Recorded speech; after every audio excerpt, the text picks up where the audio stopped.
too, is that Donald Gresh, he was facing 60 years in jail, got one day. Travis Friedgay was facing 70 years, 7 charges and 70 years in jail in South Carolina. My attorney general prosecuted this case. He pled guilty in November, didn't serve any time. He got probation. He violated his probation 11 days later, and if he violated his probation, he was to serve time in jail. The magistrate or judge, probably didn't have a law degree, let him out hours later. He has not served any required time for this kind of thing. And I did a press conference with a bunch of moms, over a dozen moms last week in Charleston, South Carolina, and there was a local media blackout. I asked, was it my attorney general who prosecuted this case and led this pedophile out on the streets? Was he the one that led the media blackout? Well, I want my attorney general in my state to know that a young child came forward after seeing my press conference and recognized this man. She filed a police report the same day because he allegedly followed her in a park the week before. This is Scott Spivey, killed, shot with a bullet in the back, shot at 17 times. Not prosecuted by my attorney general. So I'm going to ask unanimous consent, Mr. Chairman, to enter those 3 images into the record. This is Weldon Boyd. This is Scott Spivey's killer who shot him in the back and has never really been investigated or prosecuted for that killing in South Carolina. I would like to enter that into the record, Mr. Chairman. Without objection, so ordered. This is Logan Federico. She was executed a year ago, yesterday to the day, by a man named Alexander Dickey. Alexander Dickey was a convicted criminal. He had 39 arrests, 25 felony charges. He executed this beautiful 22-year-old daughter of Stephen Federico in cold blood after stealing a gun. If her killer, Alexander Dickey, hadn't been let out by a rogue magistrate or judge or a prosecutor or solicitor that didn't care, she would be alive today. Mr. Chairman, I would like to enter her image and her killer's image into the record. Without objection, so ordered. I have another image. This is Eric Bowman. Eric Bowman beat his wife and has been alleged and is being investigated for other abuses against women and potentially underage girls. He was just let out free, Mr. Chairman, out of jail in South Carolina. He is a predator.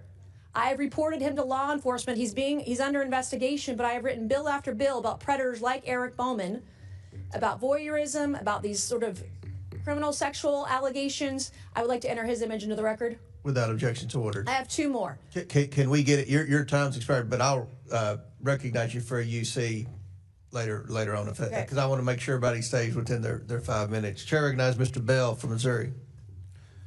You know, first and foremost, I think we're doing a disservice to the victims in this case when we refer to it as the Epstein files. It's sex trafficking evidence, and let's call it what it is. And as a prosecutor, we prosecuted these kind of cases when I was DA back home in St. Louis County, and I met with every single victim and victim's family because I wanted them to know that I was here for them, and I thought it was important that we look them in the eye and let them know that we're going to do everything we can to bring them justice and treat them with the dignity and respect that they deserve. And this is no different. That said, I think in D.C., what I've learned in my 11 months here is that this D.C. disease that of staying in this partisan bubble is something that you have to continue to be aware of so that you don't fall into these same hypocritical traps. And I talked to Jamie Raskin because I just wanted to get some perspective on the law. And when we talk about the legal analysis, first and foremost, you can't read a statute. You learn this in constitutional law first day. You can't read a statute and understand the law. You have to understand how it's interpreted by the courts. And the courts have been clear that if there is negotiations, that does not meet the threshold for criminal contempt. And the examples are clear on that. When Steve Bannon was held in contempt, he did not negotiate. He did not reply. He did nothing. Meadows, when he started to reply, then Trump told him not to, and then he ceased with his communications with this body. And so in this case, I agree 100% with our ranking member. I want to hear from the Clintons. I think the victims we want to hear all the evidence. But what I know as a prosecutor is that we don't start doing depositions before we listen to the evidence. Now, if there's not evidence, okay, then there's other things to consider. But the evidence is here. There is evidence that has been duly voted on to be presented to the American people in a bipartisan manner, and of this evidence, we've received 1%. 1%. I mean, put this in perspective. There's 0%, and then the only thing you can do next is go to 1. That's it. We've got nothing. And now we're going to bring the Clintons in before we even have the evidence. That makes 0 sense, which is close to the 1 that I talked about. And so there's a legal analysis here. There's about what are we doing to ensure that we are doing a real investigation to get these victims the justice that they deserve. And so Ghislaine, whatever her name is, she needs to be brought into this body. And I'm hearing that, oh, well, she's going to plead the fifth. First of all, then let her. But secondly, legally on most of these questions, she can't plead the fifth. On grounds that she's going to be incriminated? She's already a criminal. So let's bring her in. Let's do those things. Let's bring in every single person. I don't care what they are, Democrat, Republican, and I've said this publicly, and my mother got on me about this. I don't care if my mother is in the Epstein files. We need to see 100% of the Epstein files to ensure that we are doing right by these victims. The legal analysis does not support criminal contempt. A real investigation, a fair, bipartisan investigation would lead us to the conclusion that we want to hear from the Clintons, that we want to hear from everyone. But right now, we don't even know who else is in the Epstein evidence because Pam Bondi has not turned over that evidence. And that's the massive violation that we're seeing, that my colleagues on the other side of the aisle don't seem to have any urgency about. The massive violation of the law, and Pam Bondi needs to be here to answer those questions. But that is like, oh well, we'll put it off. We'll get there. We're working with them. I'll yield the remaining. Sorry, ranking member. Hey, before I recognize Mr. Gill, I want to point out February 11th, Pam Bondi will be in front of the House Judiciary Committee. February 9th. I'm sorry, February 9th. February 9th. February 9th is Miss Maxwell. And February 9th, we're deposing Miss Maxwell. February 11th, Pam Bondi will be in front of this committee. So there's a lot of wheels moving right now. Chair recognizes Mr. Gill from Texas. Thank you, Mr. Chairman. I just think it's worth pointing out that the obvious reality here is that the Clintons are doing everything they possibly can to not come testify before the committee or have any real transcript or information about his engagement and involvement with Jeffrey Epstein over a long period of time. I mean, we've been working for 5 months to nail down a date for a deposition, working in good faith in the entire time. The Clintons have been evading this committee, at one point even deciding that they were going to propose Christmas Day, Christ's birthday, as a date for a deposition. I mean, that's not good faith. At one point, they proposed that instead of doing a deposition, they're going to have Chairman Comer and his staffer and a note taker go up to New York City, where they could ask Mr. Clinton questions and create 2 different sets of records about what Clinton said. That's obviously quite different than having an official court reporter precisely write down the words from the former president. Competing staff notes are simply not going to cut it. So we've spent 5 months working on this. It's about time that they comply with a lawful subpoena like many other people have. And there's some suggestion that we're selectively choosing who to enforce these subpoenas against. I mean, as you pointed out multiple times, Jeffrey Epstein visited the White House 17 times. He flew at least 26 times on Epstein's private plane. There's a clear, long-standing, obvious connection between the Clintons and the Epsteins, and I think we need answers for that. And I hope that we get that, and I hope that our colleagues on the other side of the aisle will join us in that. And with that said, I'm happy to yield 2 minutes to my colleague, Miss Anna Paulina Luna. Thank you. I'd like to just say that I do agree with some of the sentiment of both my colleagues, to include Mr. Bell, who actually just spoke to wanting justice for the victims. But it's important to note that the reason why the files have been delayed in release is because of Judge Paul Engelmeyer in New York. This judge specifically ordered the SDNY to do a second review, and for those documents to then be certified by U.S. Attorney Jay Clayton. So if you want to get mad at someone, look no further than Judge Paul Engelmeyer, who then also, at the same time, just denied Massey and Ro Khanna's motion to appoint a special master. So we can argue back and forth all day long about where the files. I want to see the files too. I want everyone to come in and answer questions. But look no further than this person. By the way, this person's not a Democrat or Republican. I think this person actually might be an independent. But if you're wondering where the files are at, that is the truth of the matter. That's it. As soon as those files come out at the DOJ, we're going to get them. And by the way, I will remind people that weren't here earlier, Todd Blanche will get on a phone call with people here. And after this, I'm going to go walk over Todd Blanche's cell phone number to Chairman Garcia and to Chairman Comer so they can both get on a call. I think it's important to open dialogue, okay? But the point is that we have to know the facts, and those are the facts. So look no further than Judge Paul Engelmeyer. Again, he's the one person that appointed the review, a second review, and then once those documents are then reviewed, then it goes to the DOJ. But you can't fast track the process. Ask a question? Yes. Okay.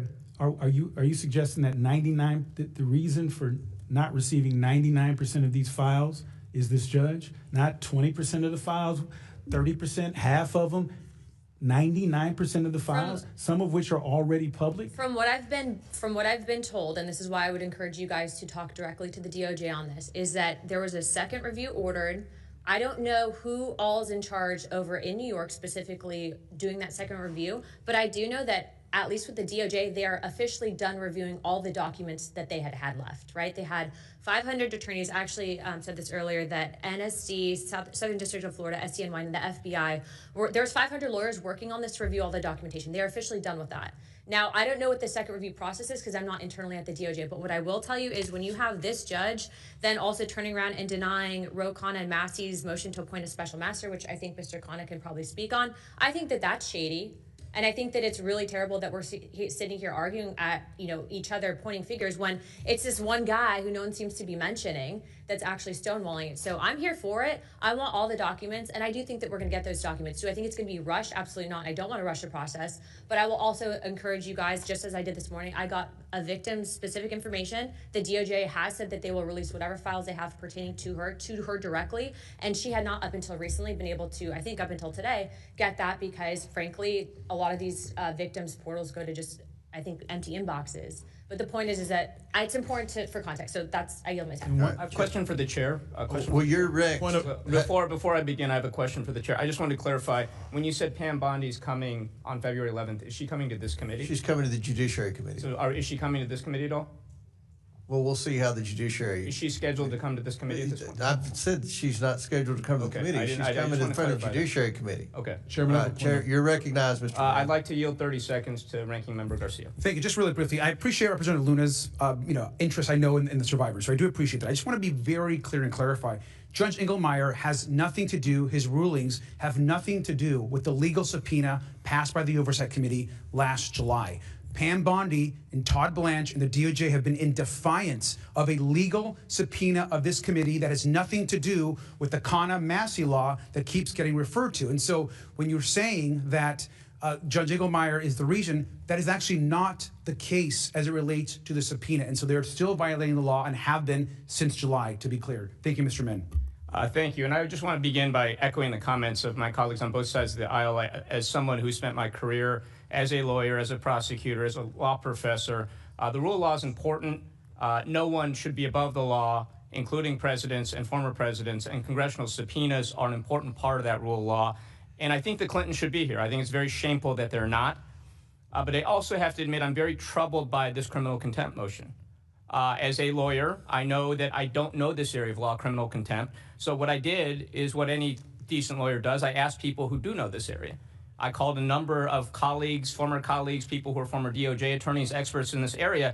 And it's hard to get 10 lawyers to agree on anything, but they all agreed that this was unprecedented, that under a normal administration, a normal DOJ that's not politicized, they would never bring criminal contempt charges in these circumstances. And I say non-politicized DOJ because many of us are very concerned that this Department of Justice has become weaponized under this administration. Under Pam Bondi, we have seen them go after Trump's political enemies, including people like Adam Schiff and Letitia James with bankrupt charges.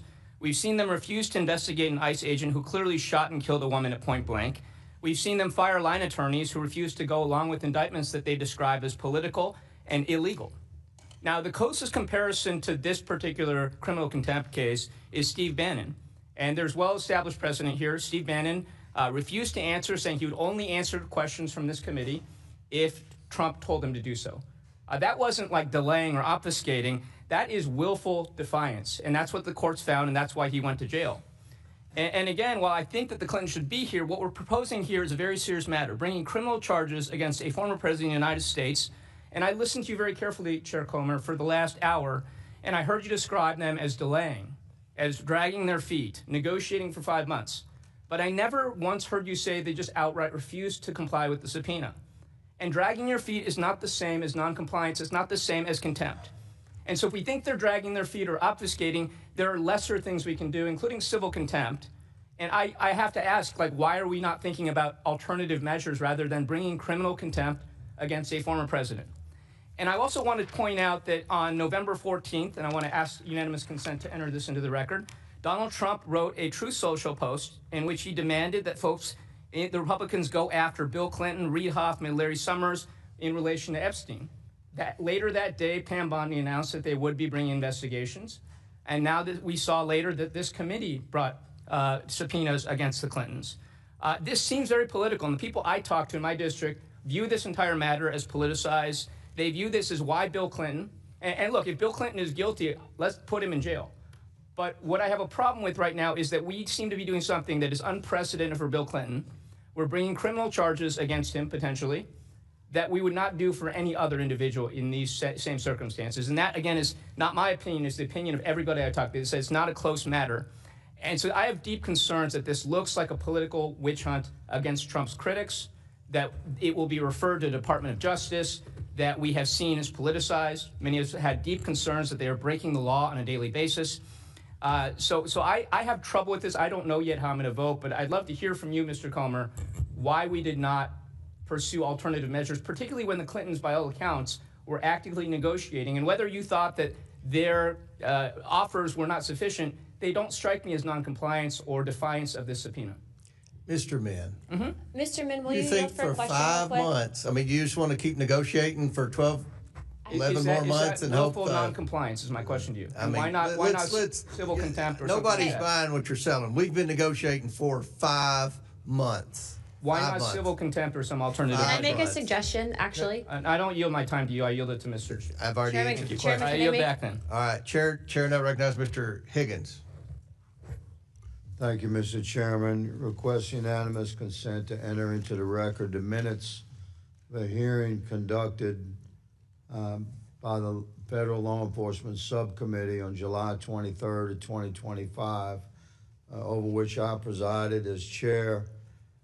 That was the subcommittee, to clarify for America, where the original subpoena driven by the Democrats and Ms. Lee, the original motion to subpoena the so-called Epstein files was introduced.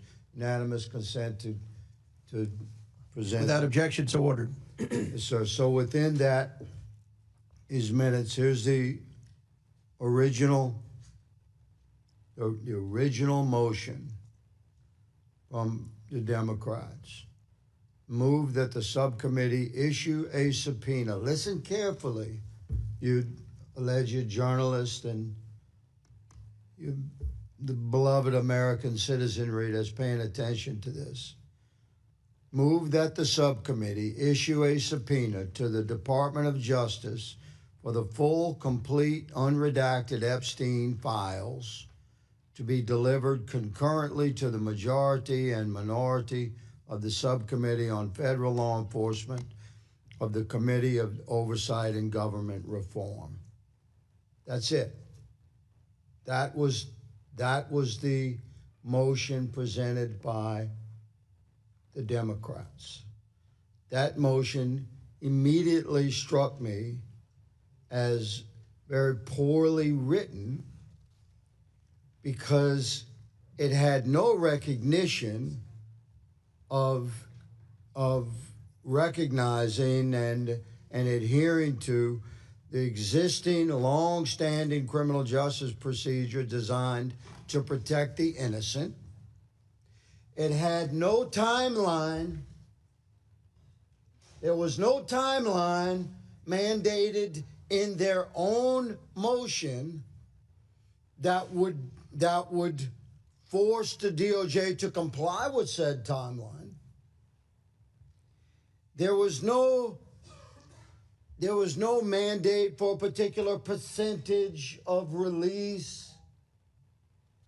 There was no prohibition for actions in performance of compliance with their motion, which would become a subpoena from the Oversight Committee. It was not even the identification of Epstein. It just said Epstein files. Epstein who? You think the DOJ has not prosecuted more than one Epstein in the history of the DOJ? It was very poorly written.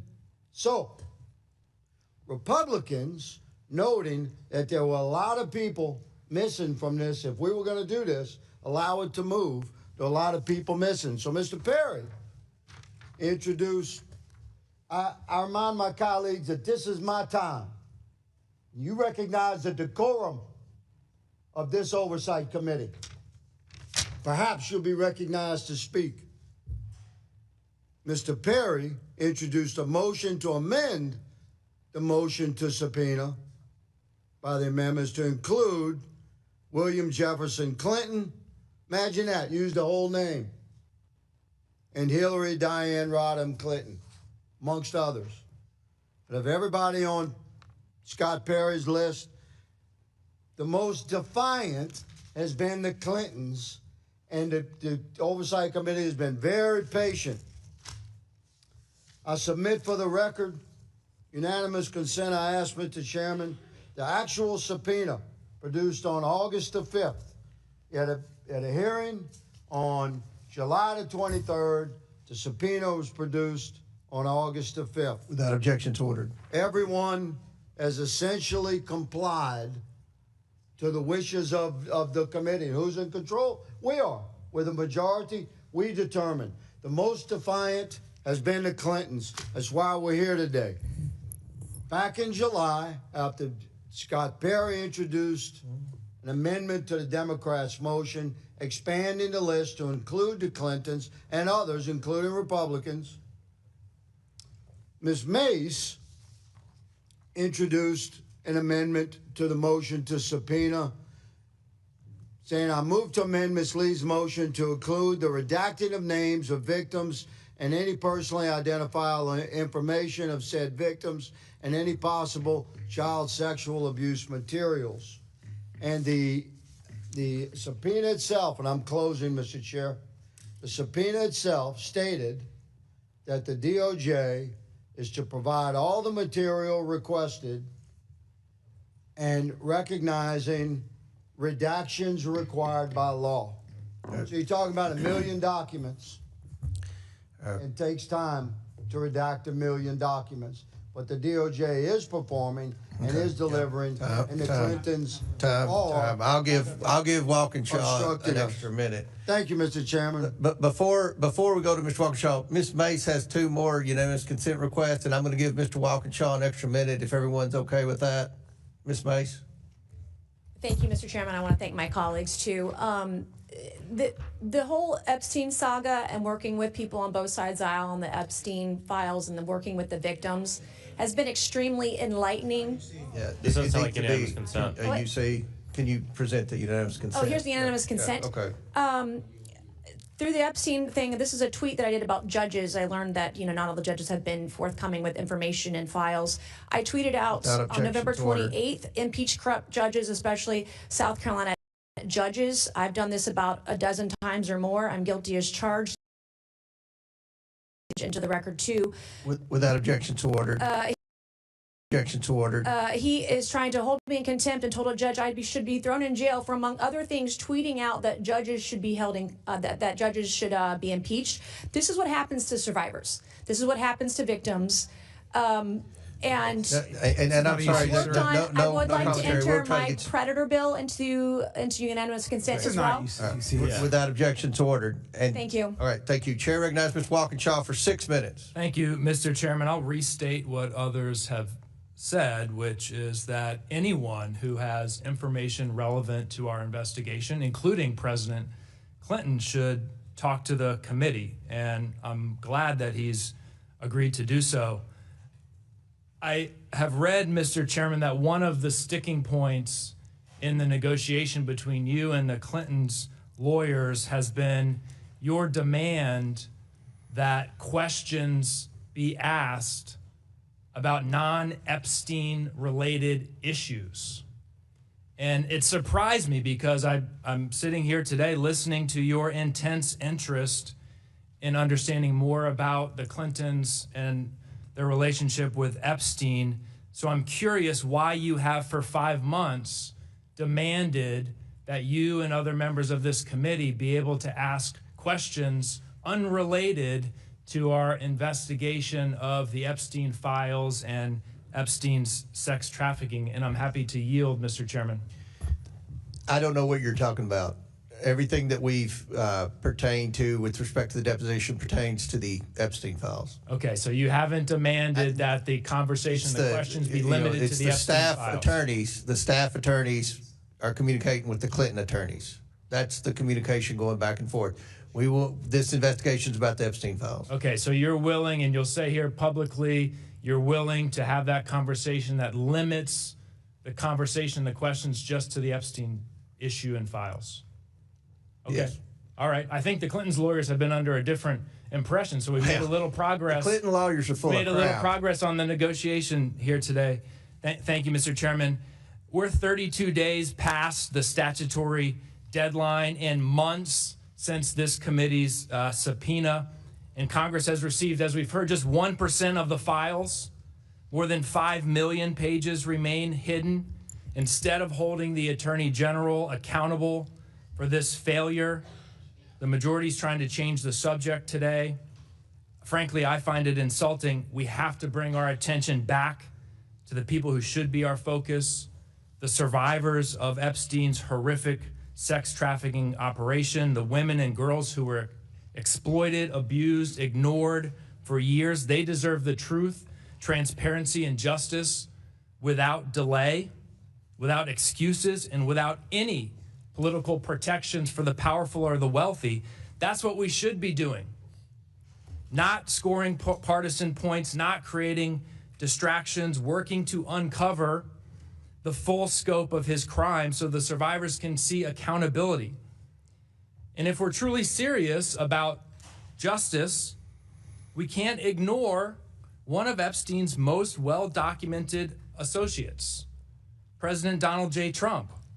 We have documented communications, including a signed birthday note from Donald Trump containing explicit sexual references and referencing wonderful secrets between them. Emails from Epstein saying that Trump, quote, knew about the girls. Donald Trump acknowledging he knew Epstein was a, quote, creep and that Epstein recruited girls and women from Mar-a-Lago. Trump saying he wants to cover up the files because, quote, my friends will get hurt. If we're committed to transparency and justice, why is that off limits for this committee? Why is his name absent? Why no discussion of Attorney General Bondi's refusal to comply for months with this committee's subpoena?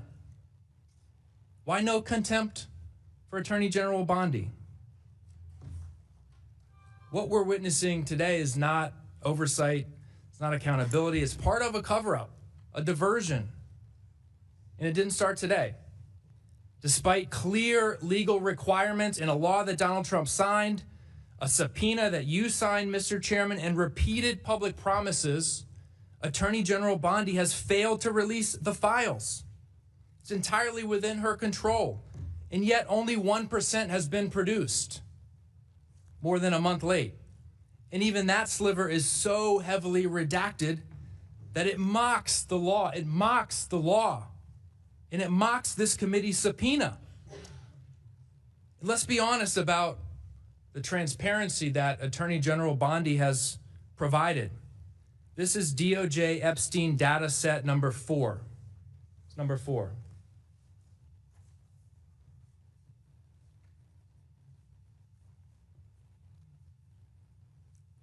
Data set number 4. This is part of the 1% that folks have been talking about this today. I'll close with this. Attorney General Bondi and the Trump administration missed their deadline. They're ignoring our subpoena. They've withheld 99% of the files, and they have obscured the little that they did release. It's not a coincidence. It's intentional. It's about protecting one man, Donald J. Trump, from accountability. Release the files. I yield back. Chair recognizes. Mr. Chair, have unanimous consent request? Okay, I'll recognize you for that. Mr. Chairman, I ask unanimous consent to enter the record a political article entitled Clay Higgins Explains Why He Was the Lone No Vote on Epstein Files Release. Without objection to order. Chair recognizes it'll be on our side, Mr. Perry, then Mr. McGuire. Mr. Perry. Thanks, Mr. Chairman. I'm disappointed at where we're headed here. Look, I think that legitimately both sides want all the information. I know I sure do, with the proviso that the victims and innocent people are not damaged in the release of that. What's interesting to me is that the only time my colleagues on the other side of the aisle want to talk about any of this is when they can bring up the current president's name, but they're not interested at all in anything else. And I would just say this regarding the timeline, because I'm frustrated with it too. You know what would have been great?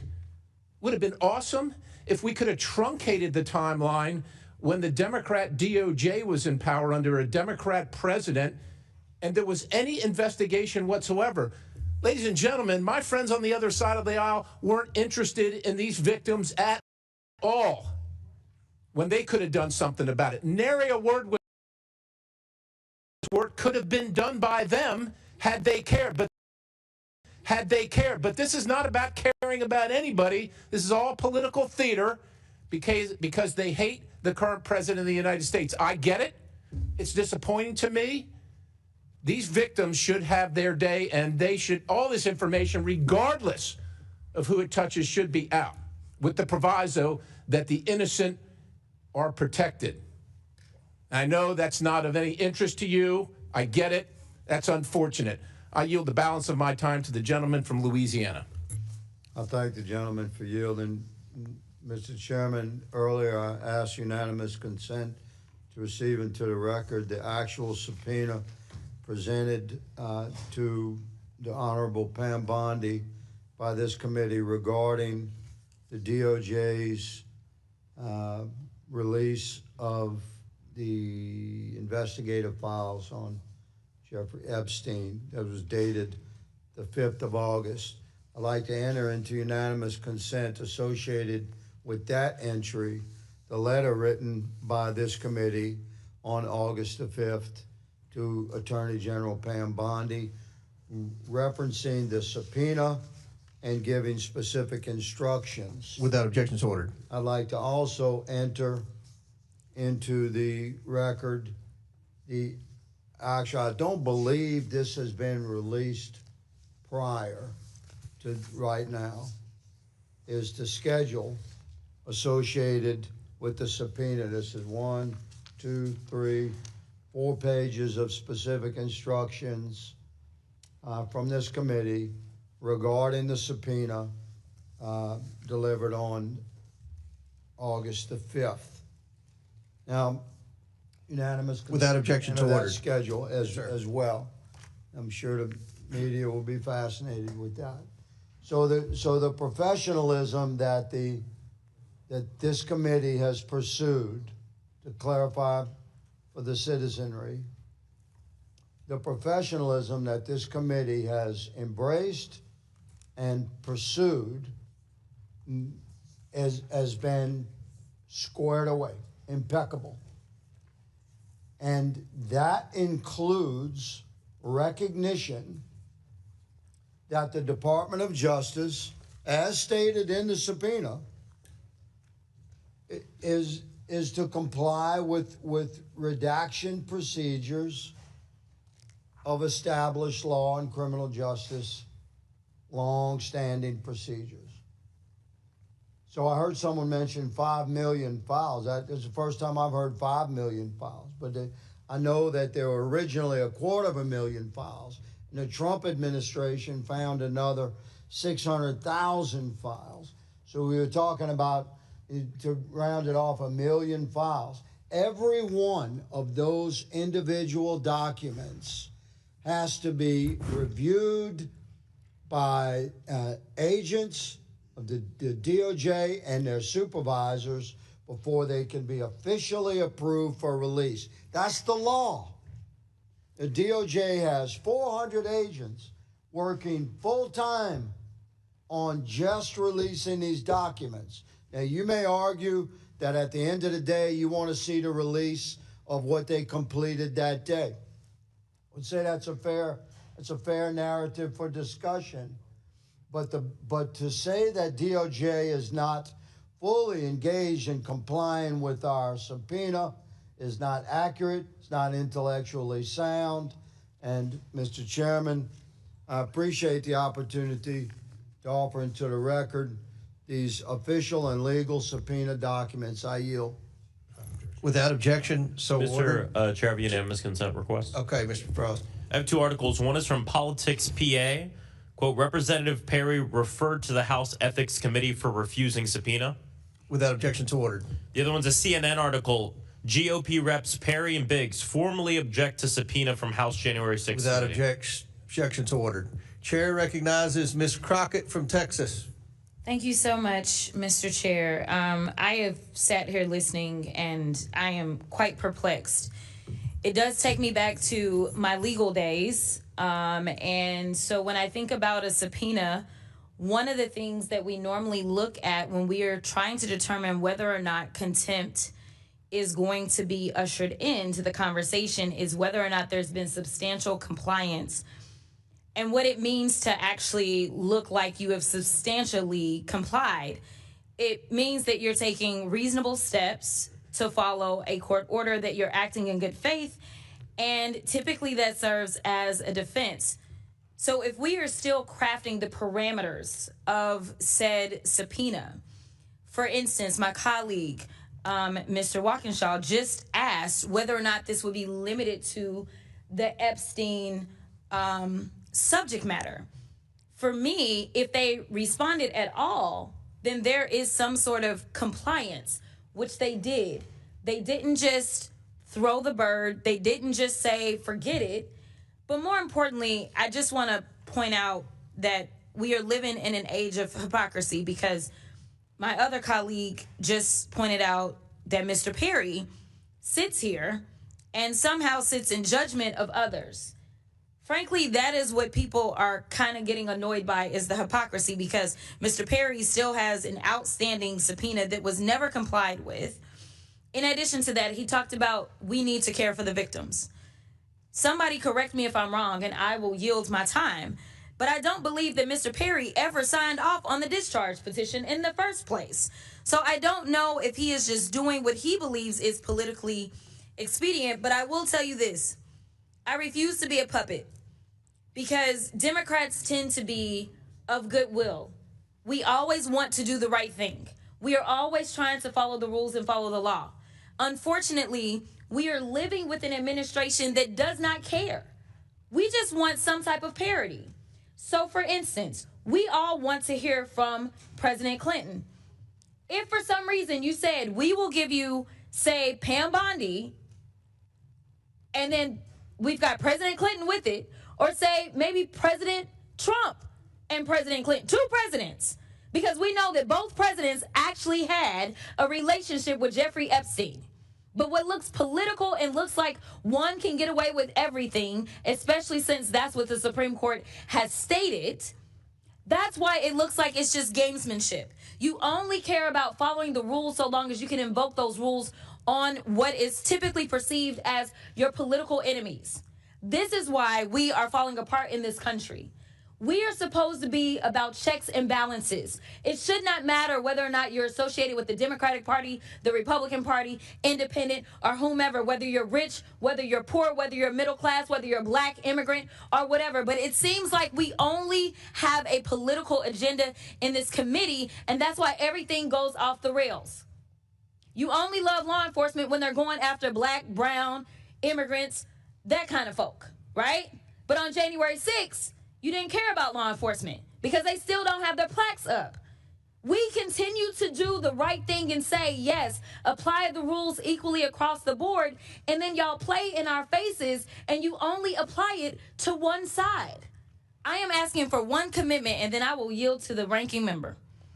Mr. Chair, will you commit to me as the chair of probably the most important committee in this Congress, especially in this moment where people are concerned about the level of corruption that exists within this committee? Will you promise me that you are good for doing whatever is right and following the evidence, no matter who is on the other side of that evidence? Yes, and that is why I subpoenaed the estate. And we had no idea what was, nobody knew. Nobody knew I what was in the understand, estate documents. And I, without hesitation, subpoenaed the estate. We've subpoenaed the Department of Justice. And that's where we got the birthday letter. We subpoenaed Because the of estate. Hold on, the Mr. subpoena, right. Okay, we got the birthday letter, but we can't just get the evidence and then not follow up on the evidence that we actually get. I will relinquish the rest of my time to the chair. Thank you. I just want to just really clarify one. Thank you very much, Representative Crockett. Just to back to Mr. Walkinshaw's point, I think it's important to clarify that in communication, Mr. Chair, with your team and the back and forth with the emails, the Clinton team made it clear that they wanted to answer questions about Epstein, but that was not something that your team agreed to, only about Epstein. And so that's, I just want to make sure we clarify, and I appreciate you clarifying, Mr. Comer, that you said that you would limit the questions to only Epstein. Is that correct? That is correct. I think what the Clinton said that is not true. What their lawyer said is a complete lie. Well, I'm glad that you clarified for them, because it's been their impression that it's been. I'm just telling you, it's been their impression. He's paid them too much money then over the last 5 months. And sir, I'm just reading emails, and I'm just reading the back and forth between them and your team. It's been their impression that those questions were going to be beyond just Epstein, and so I'm glad that's been clarified. So thank you, Mr. Walkinshaw. Chair recognizes Mr. McGuire from Virginia. Thank you, Mr. Chairman. I agree with you. 5 months is plenty of time. The Clintons are doing everything they can to avoid questioning. And the American people want to hear from the Clintons. You know, Bill Clinton brought Epstein to the White House 17 times. He had him on, and Bill Clinton was on the Epstein airplane 26 times. So the American people want to hear from them. I don't understand why our friends on the left can't understand that. They support these crazy policies like open borders, 20 million people coming to our country. They've been robbing, raping, and killing the American people. You know, Lake and Rowley would still be alive. And instead of protecting law-abiding citizens, they defend the criminals, and they want to have a defund the police movement. It makes no sense. These criminals they put back on the street, recommit the same crime, and they're like, why did they commit the same crime? All Americans have the same goal, the same American dream. We want to live work, and raise our family in peace. We just might disagree on how to get there, but the Democrats seem to always be wrong. The American people don't want boys undressing in girls' locker rooms, but for some reason, the Democrats support that. 5 months is plenty of time. The American people want to hear from the Clintons, and they said they had no relationship, but they definitely did. And with that, I yield the remainder of my time back to Ms. Luna. Thank you. I just kind of wanted to point out, first of all, specifically to the letter, the hand sketch that was allegedly the president's. I believe there's a $10 billion lawsuit that was filed that, according to the president, the organization that published that is actually trying to currently settle. So just to clarify. But aside from that, I wanted to actually ask Mr. Min a question, if he's here still, if he would be willing to vote for a contempt in the Clintons if they refuse to come in and testify on a fine of about $1,000 a day until they comply with the subpoena. But I don't know if he's here. Is he still here? No. Okay, well, I think that that's just something to consider. We have the ability to do those fines, and I think that that needs to be considered, especially if, optically there is reason for pause for Democrats not wanting to vote for that based on the fact that President Clinton was a former president. I understand the optics of that, and I also understand re-elections. However, nonetheless, the Clintons are defying a subpoena, so sometimes financially, people can be motivated, especially if there's a fine, and that's something that we actually all reserve the right to vote on. And I think that that's actually a very good option, especially being that most Americans would go to jail for defying subpoenas. And so I do not think that there needs to be any special accommodations made, especially given the nature of this, but I do think that that can be a tool to motivate. So I'd like to suggest that to you, Chairman Comer, also to you, Ranking Member Garcia, that would be a good method that we specifically reserve if we choose to use alternative means of contempt. Representative, would you yield to me for a question? Yes. So it seems like you're open to changing this, what we're voting on today, so that way we can get to a place where we actually hear from them. Is that right? Is that what I'm hearing? What I want, yes, I would like to have the Clintons coming into Congress to give a transcribed deposition. Yeah. I think that Chairman Comer has made that clear, but I also think having just Garcia and Comer drive all the way up to New York without that, I think that optically that sends a very bad message as the separation of powers and authorities Congress has. And then I also too think that people that typically would not have those accommodations made for them. Yeah. With that also, being a part of this, I think that, Bill Clinton specifically said he wants the files to be released. And I think that we also need to consider the fact that there is a judge. I know Mr. Garcia disagrees with me on this, but based on the email that I have seen on Judge Paul Engelmeyer, if you have someone that is ordering the DOJ to do a second scan of the files, if it's politically motivated, that's impeding an investigation. And I'm tired of judges, if they get involved in investigations in Congress, trying to obstruct. And so I just putting this out there, I'm going to be trying to impeach that judge unless he can basically give a waiver, let the DOJ release the files immediately. Yeah, and just real quick, I just want to say on the general thing, I agree. I mean, I think it would be best if the ranking member and chair can huddle and figure out how we can change it so we can actually hear from them. Because my concern too, and the other thing is, there's no faster way to make sure that we never actually hear from them in person than moving forward a criminal contempt that says put them in jail. I mean, we're just not going to hear from them for our investigation. And so, I mean, I agree if they can come to something to figure out how can we move forward in a way where we're actually, there's a pathway to hear from them. I'm for that. So to be clear, I do not agree with what the Clintons are doing. Okay, and I think that they need to come in here to explain. But I do think that when you go after someone's pocketbook, I think that they quickly change their tune, and I think that they might be compelled to come in. I also don't want to set the precedence, though, that just because you're a president means you're outside of this, justice. And that's basically what it would be doing. And so, Chairman, I will let you direct the ship on this, but that is my suggestion. Thank you. Chair recognizes Ms. Ansari. Thank you. I'm going to start by yielding to the ranking member. Thank you. And I want to just respond to Ms. Luna and Mr. Maxwell as well. Just to be clear, I think two things can be true. It can be true that we want to hear from the Clintons and that it's important that we hear from them and that we want to enforce our subpoena. I think it can also be true that they have also begun clearly making efforts to answer questions by declaration, to negotiate coming in, to give testimony. They've made offers to obviously be in, their initial offer was to do that testimony outside of Washington, D.C., with the leadership of the committee and staff. They have been open to transcription. And so I just want to re-emphasize that I think there is room here to continue to negotiate and get the testimony that we need. In addition, I am incredibly thankful that we're finally moving forward on ensuring that Ghislaine Maxwell come before this committee, that we're going to get Pam Bondi finally in front of this Congress. We need to release the files, get that testimony, and of course, ask the questions that this committee has of President Clinton. I think that is all fair, and I hope that's the direction that we end up moving in. Thank you. Ms. Ansari. Thank you. Given much of what we've heard today, and especially in light of some of the hypocrisy that we've heard today, I just want to walk through the timeline of Donald Trump's cover-up of the Epstein files, because I think it's important for folks to remember how we got to this point. This was a series of deliberate decisions made at the highest levels in the White House and the Department of Justice to keep the truth hidden from the American public and the survivors of Jeffrey Epstein and his allies' abuse. Let's start with what the president said during his campaign trail repeatedly. At multiple points in 2024 when running for office, Donald Trump said he would, quote, declassify the Epstein files, use it as a rallying cry to win over voters. In October 2024, J.D. Vance said, quote, seriously, we need to release the Epstein list.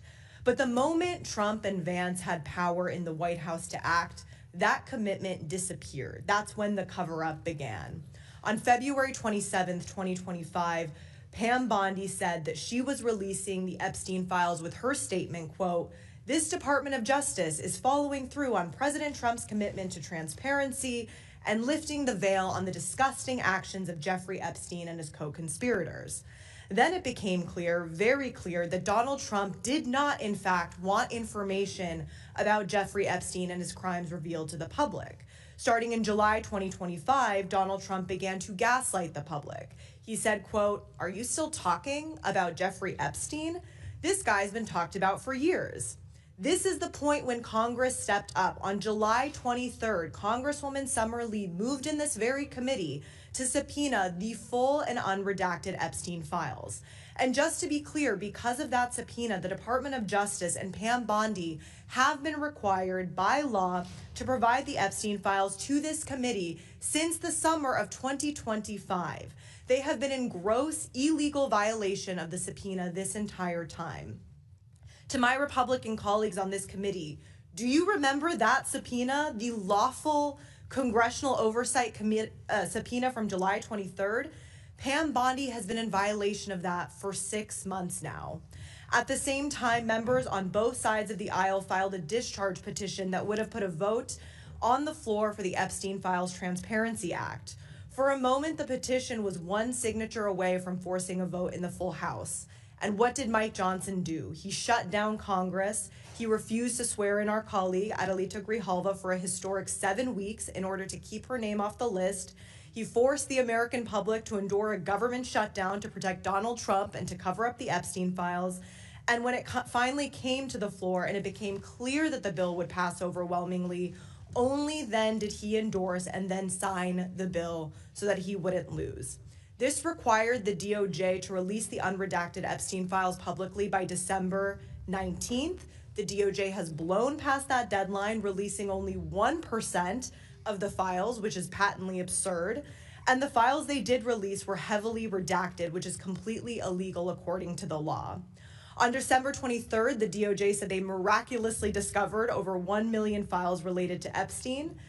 All of these patterns are an attempt to slow down the release and fail to meet the lawful deadlines are consistent and coordinated. This is all part of an intentional cover-up, which leads to the unavoidable question, who is the president protecting when we know he only cares about one person? I guess I'll end with my question to the chairman. The Attorney General, Pam Bondi, has violated the subpoena issued by this committee. We should be holding her in contempt to remain fair and to remain transparent. And so I ask that you do that if you really, truly want to be fair and care about the justice for the victims here. May I respond? We have been very clear. We expect those documents. She has complied. She's turned over documents. In the 1% beginning, you all complained and said the first document dump didn't have enough redactions, and the second document dump had too many redactions. So they're trying to get this, and I believe Mr. Chairman, that we will get those documents very soon. I have been assured we're going to get those documents very soon. I hear you, but with all due respect, given everything that she herself stated in February of last year, her own statements in front of the entirety of the American public saying, we have the documents, they are ready to go. The subpoena from this committee was issued in July. And nobody on our side is defending Pam Bondi. I can assure you. So then she should be held in contempt. If we are going to hold, she is complying with. They have turned documents over. They have turned documents over, and every time they do, you all complain about too many redactions, not enough redactions. So. That is unacceptable. It has been 6 months. All right, your time's expired, and we want the documents. We've made that very clear. Chair recognizes Mr. Crane. Can I do unanimous consent first? Okay, before I recognize Mr. Crane, we'll let. Thank you. I just want to do a unanimous consent request. This is actually an email that has been sent to your team, Mr. Comer, and our team from the Clinton lawyer and the Clintons. That basically says, to be clear, we are not objecting to a transcript and never have. Please make that clear during today's testimony that was sent to you, Mr. Comer. So I just want to reemphasize they are not objecting to it. Before I recognize Mr. Crane, let me reply. We just got that email, and we have spent 5 months trying to get acceptable terms that I think everyone within any sense of fairness would agree needs to occur. After we hold this vote, hopefully it'll be a bipartisan vote. They're going to have 2 weeks before this bill's on the floor. They're going to have 2 weeks before the full House votes on it. And make no mistake, to the Clintons and their lawyers, this bill will pass, and I believe it will pass with Democrat votes, even though I've heard Democrat leadership is whipping to try to get you all to vote no on this. They have had 5 months to comply with this, and to defend the indefensible and try to act like Bill Clinton's a victim here, I think is a stretch. We know who the victims are, and I think if you ask the victims, do you want to hear from Bill Clinton? I'm pretty confident I know what the answer will be, because our staff has communicated with their attorneys. Chair recognizes Mr. Crane. Thank you, Mr. Chairman. Obviously, this committee hearing is about whether or not we're going to hold the Clintons in contempt of Congress. I strongly recommend that we do, especially in pertaining to the release of the Epstein files and trying to get to the bottom of what exactly went on there and how Jeffrey Epstein was allowed to continue doing what he was doing and abusing so many people for so long. It's interesting when I look at the history of the Congress and look at the fact that Peter Navarro, former Trump trade advisor, who defied the January 6th committee subpoena, was sent to prison for 4 months. Steve Bannon, also a former Trump advisor, defied the January 6th committee subpoena. He was sent to prison for 4 months, and several others. So it's going to be really telling to see how my Democrat colleagues vote on this one. Mr. Comer, how many times, Mr. Chairman, how many times did Mr. Epstein go to the White House in your recollection, sir? According to the evidence that we've obtained, it appears he went 17 times during the Clinton presidency. Is that more times than you've gone to the White House, Chairman? I've been member of Congress for 9 years, and fairly high up on the pecking order. I've been to the White House, I believe, 9 times in 9 years. So he went to the Clinton White House double the number of times that I've been to the White House in my entire congressional career. Mr. Chairman, how many times did Mr. Clinton fly on Mr. Epstein's plane? At least 26 times, according to the flight logs that were subpoenaed from the estate. Right. Point of order, Mr. Chairman. Those were 4 different trips, 4 trips, and every time they regassed the plane, they counted that as another trip. But it was Asia, Africa, and they had to refuel. So every time they stopped to refuel, they counted that as another leg of the trip. There are 4 trips, not 27. That's almost like I didn't in hell. Reclaiming my time. That's still enough trips for us to want to be able to ask the Clintons questions about their involvement with Epstein. Is that true, Mr. Chairman? Yes, sir.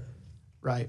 So, like I said, I hope that my Democrat colleagues who all of a sudden have found religion this Congress, and now they want the Epstein files, even though over the last 4 years when they had control of Washington, D.C., you didn't hear a peep about Jeffrey Epstein out of any of them.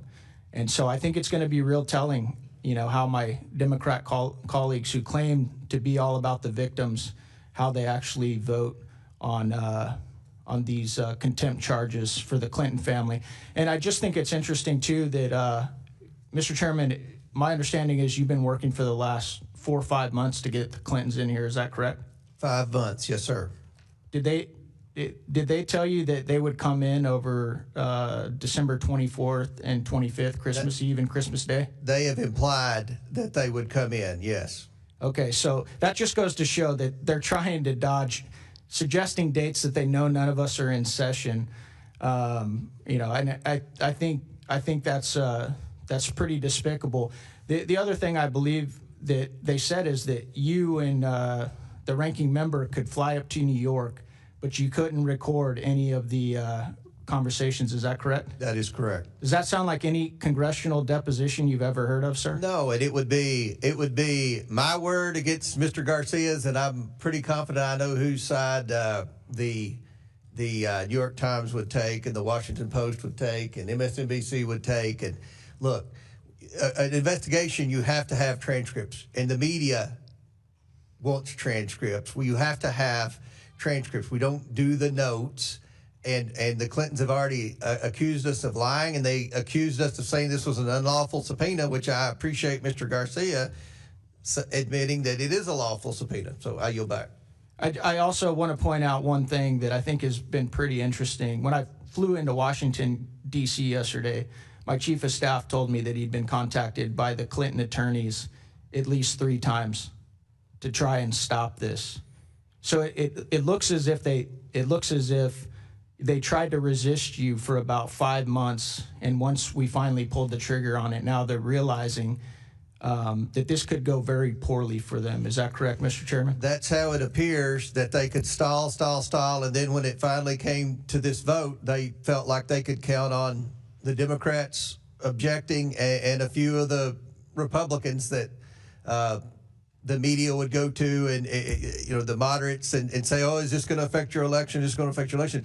At the end of the day, I think even the media wants to hear from Clinton. We all want to see the documents. So everyone in America that's keeping up with this, which is a majority of Americans, they want answers, and we're trying to get answers here today, and the Clintons have obstructed for 5 months. 5 months. Thank you, Mr. Chairman. I yield back. Chair recognizes Ms. Tlaib. Oh, wait a minute. Ms. Randall, I'm sorry. Thank you so much, Mr. Chair. I'd like to yield 30 seconds to the ranking member.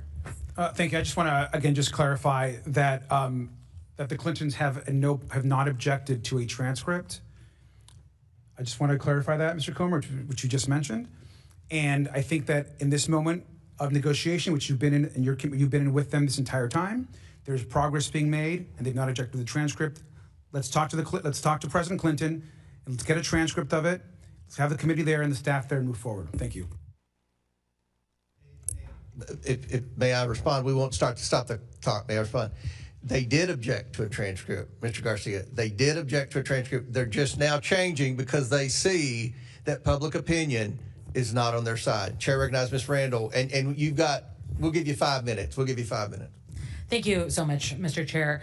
I want to start by saying I do not feel it is my responsibility to defend the former president of the United States.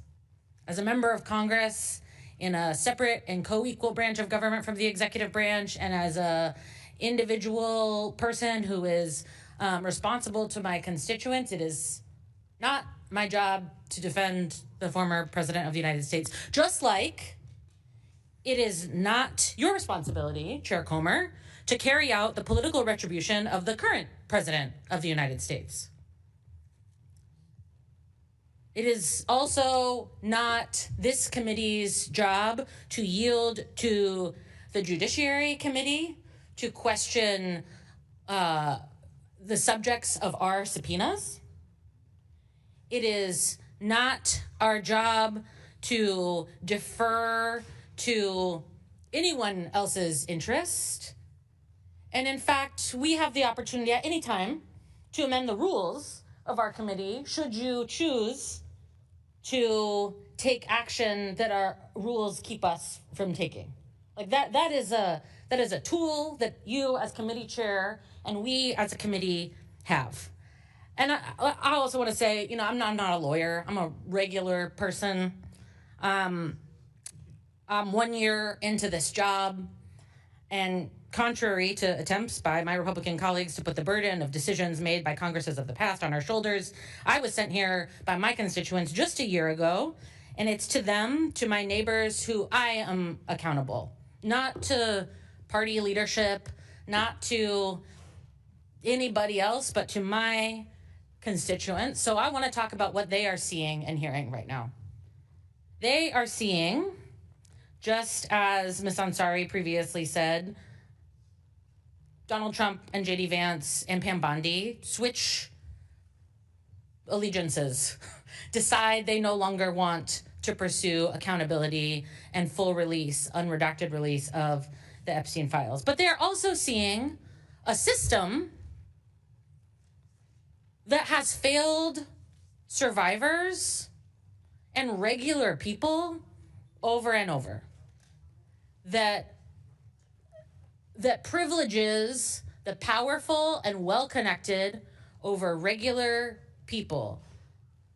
You know, regular people who don't have the luxury of saying, I'm not going to come to court and I want to be free of any accountability.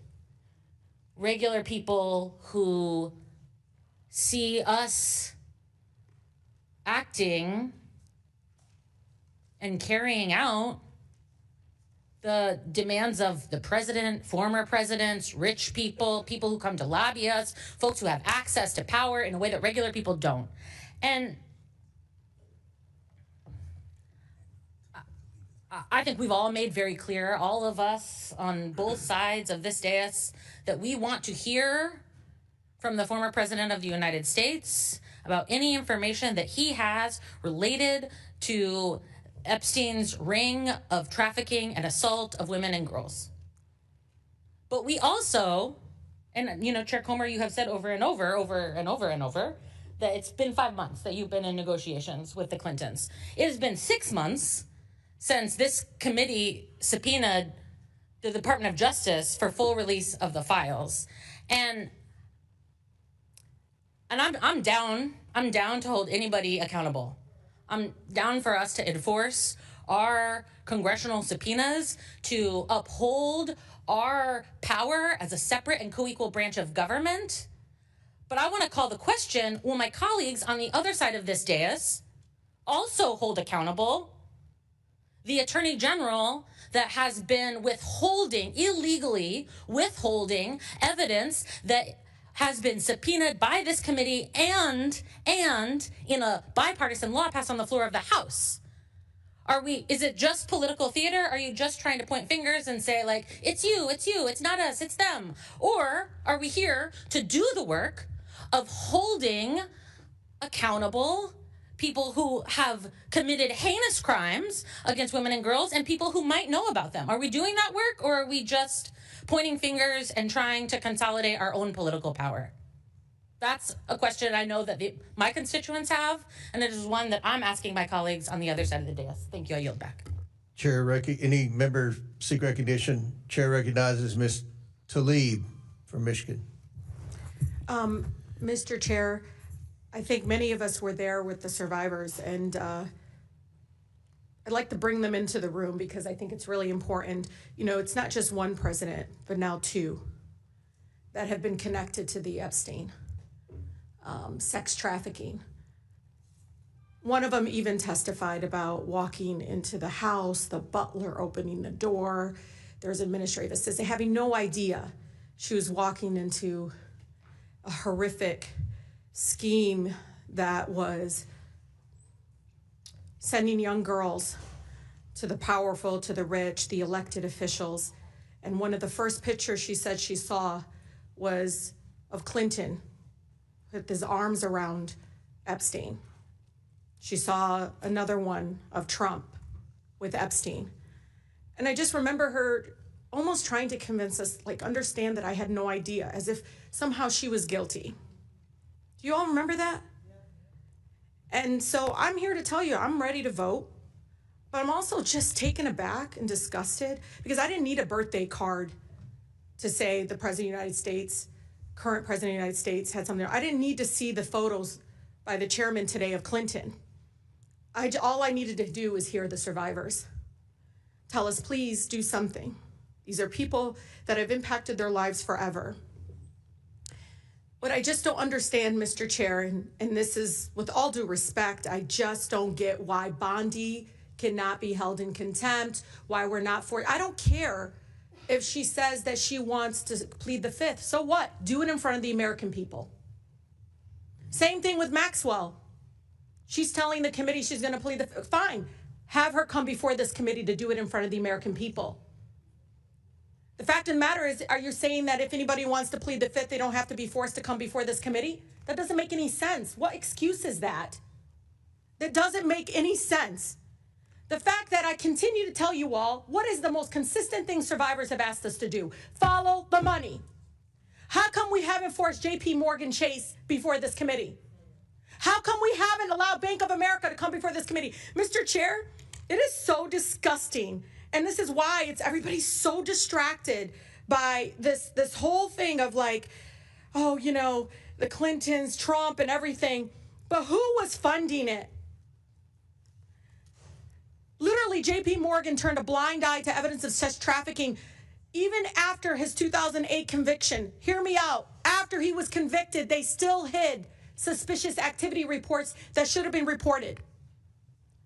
You know, you see the fact that continuing them saying, well, in 2028, agreed to pay what, $290 million to settle a lawsuit. I don't care.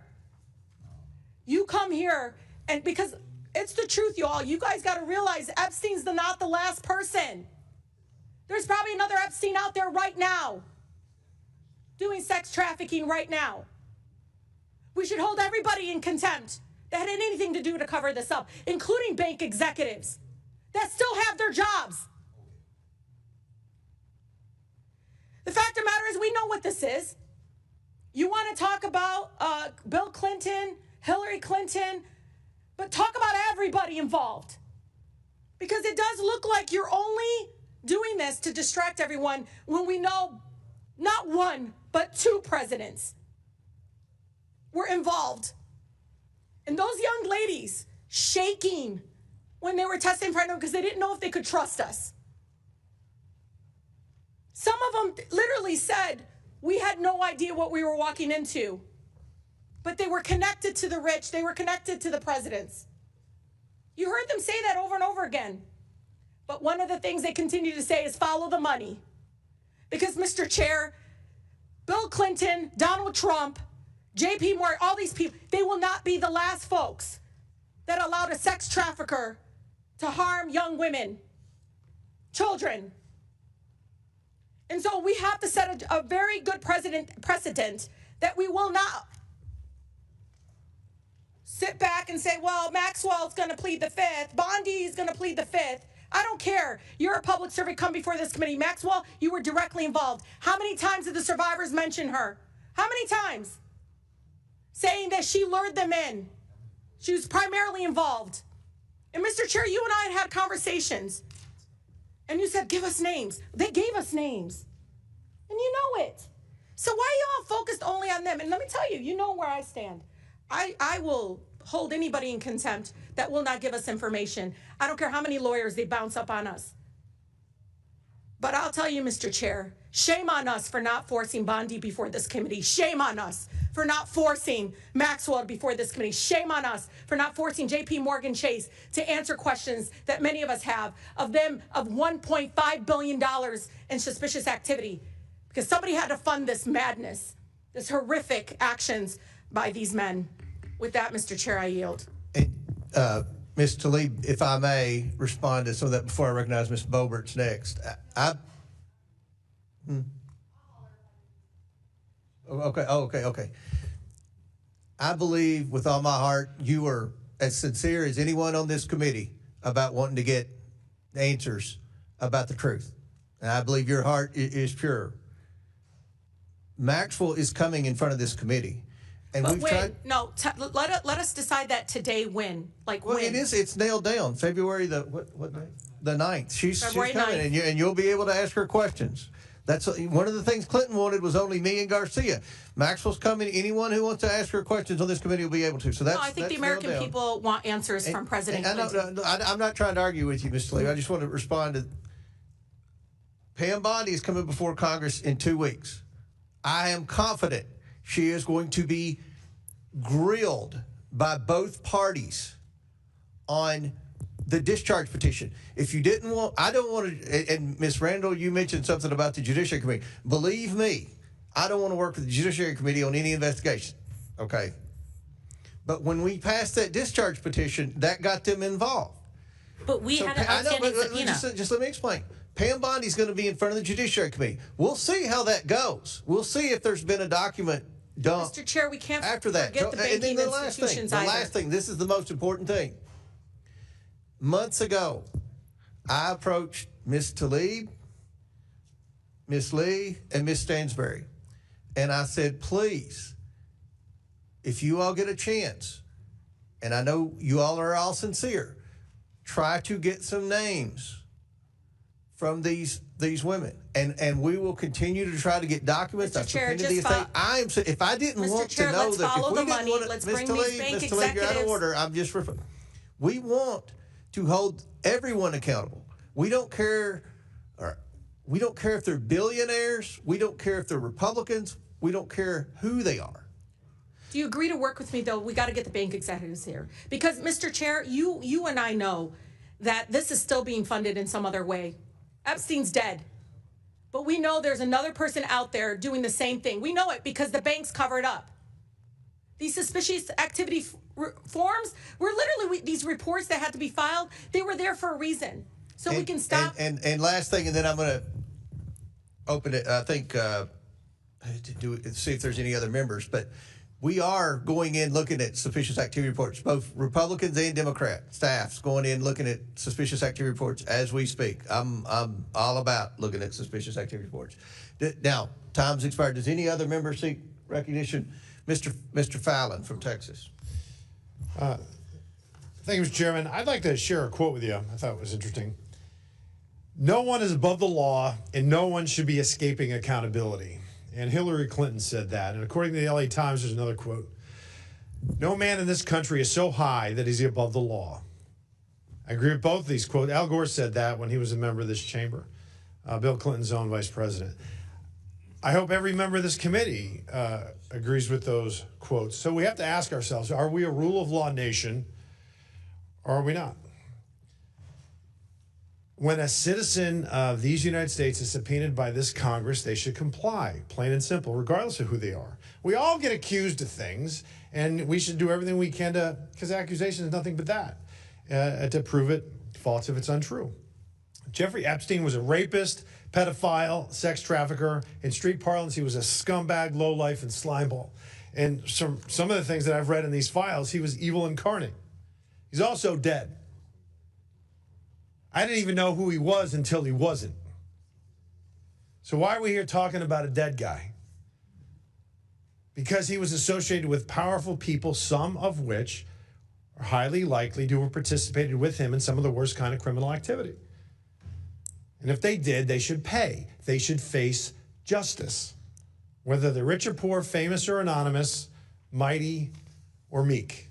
So is that what we're doing today? Are we pursuing justice and transparency? Because transparency makes an easier and shorter path to the truth. We should be pursuing the truth. But some on this committee and in this Congress are pursuing fame and campaign fortune and exploiting this issue, not in the pursuit of justice, but in the pursuit of raising hundreds of thousands of dollars using a false premise as a battering ram. Jeffrey Epstein, and here's the false premise that Epstein was a creature of the political right and they're protecting him, and he was pounding around with Donald Trump and those in his orbit. And that's why the Republicans won't release the files. Now, that's incendiary, but is it true? Or is it just a cheap, woke fantasy? Well, here's the facts, and the facts matter, so let's look at the tape. How many confirmed visits to the White House? Under Bill Clinton, there were 17. Jeffrey Epstein visited the Clinton White House 17 times. How many times did he visit the Donald Trump White House? 0. How about documented political donations? 21,000 to the Clintons, 0 to Trump. Documented non-Clinton political contributions. 118,000 to the Dems, 18,000 to the GOP, for a total of 89% to the Democrats and the Clintons, 11% to the GOP. Now to the matter at hand. Epstein files released by the oversight Democrats from 2019 to 2023 when they were in charge of this committee, 0. Epstein released files by the oversight Republicans from 2023 to present, 53,000 pages. Epstein files released by the Biden Department of Justice in the 4 years he was in office, again, 0. Epstein files released by the Trump DOJ, 2025 to present, 125,000 pages. And a member of this committee completely jumped the shark again. And right after Charlie Kirk was assassinated by a left-wing loon, and it was a time where we really need to turn down the temperature and practice some civility, said, and I quote, "Republicans have been so busy protecting pedophiles and rapists that they forgot what this committee is supposed to be about." Well, I tell you what this committee is supposed to be about, Mr. Chairman, about transparency and truth. And on this matter, the Republicans have led, and we produced results, and the Democrats have done squat and bumpkiss. For the record, you know, that kind of incendiary rhetoric, while it may make headlines and make people famous, or perhaps better stated infamous, and raise loads of woke cash, maybe even get you invited to Hollywood parties. But at what cost? Those kind of lies create division and damage, and they're ludicrous, absurd, lazy, and perhaps, worst of all, unoriginal. And I don't think it's going to translate much to Journey to the Upper Chamber. I hope it doesn't translate to that. The Trump administration and Republicans on this committee and on this issue have served Lady Justice by a count of about 178,000 to 0. So the Clintons should come in, honor the subpoena, and testify. And you know why, Mr. Chairman? In the pursuit of truth. Mr. Chairman, I yield back. Gentleman yields back. Chair recognizes Ms. Stansberry from New Mexico. Thank you, Mr. Chairman. You'll have to forgive me if I do not give a slow clap to our colleague across the aisle for his Academy Award-winning appearance just now in front of the committee. But I want to just address some of the things that I heard here today and to talk about why we're here. What I've heard here this morning in front of this committee is exactly why the American people hate politics. Because the American people don't care if you're a Republican, if you're a Democrat, if you're an independent, whether you vote or you don't. They want the Epstein files and they want justice and accountability. And they don't give a damn whether or not it's Democrats or Republicans or who is implicated. They want accountability. And that is what the survivors are asking us for. They are asking us to do our jobs, to make good on the promises that we made them when they came and met with us, and to actually, in good faith, conduct an investigation. Now, I always think it's important to pull back the curtain for the American people about what happens in these committees. And I was not shocked and surprised, but, you know, I think it's important to note that when I stepped out of the committee a few moments ago, the press were huddled on the Republican side of this committee room to take statements from the Republicans. They're not out in the kind of like neutral area. They're standing outside the Republican door so that after this vote is taken, our Republican colleagues can walk out and make a statement to the press.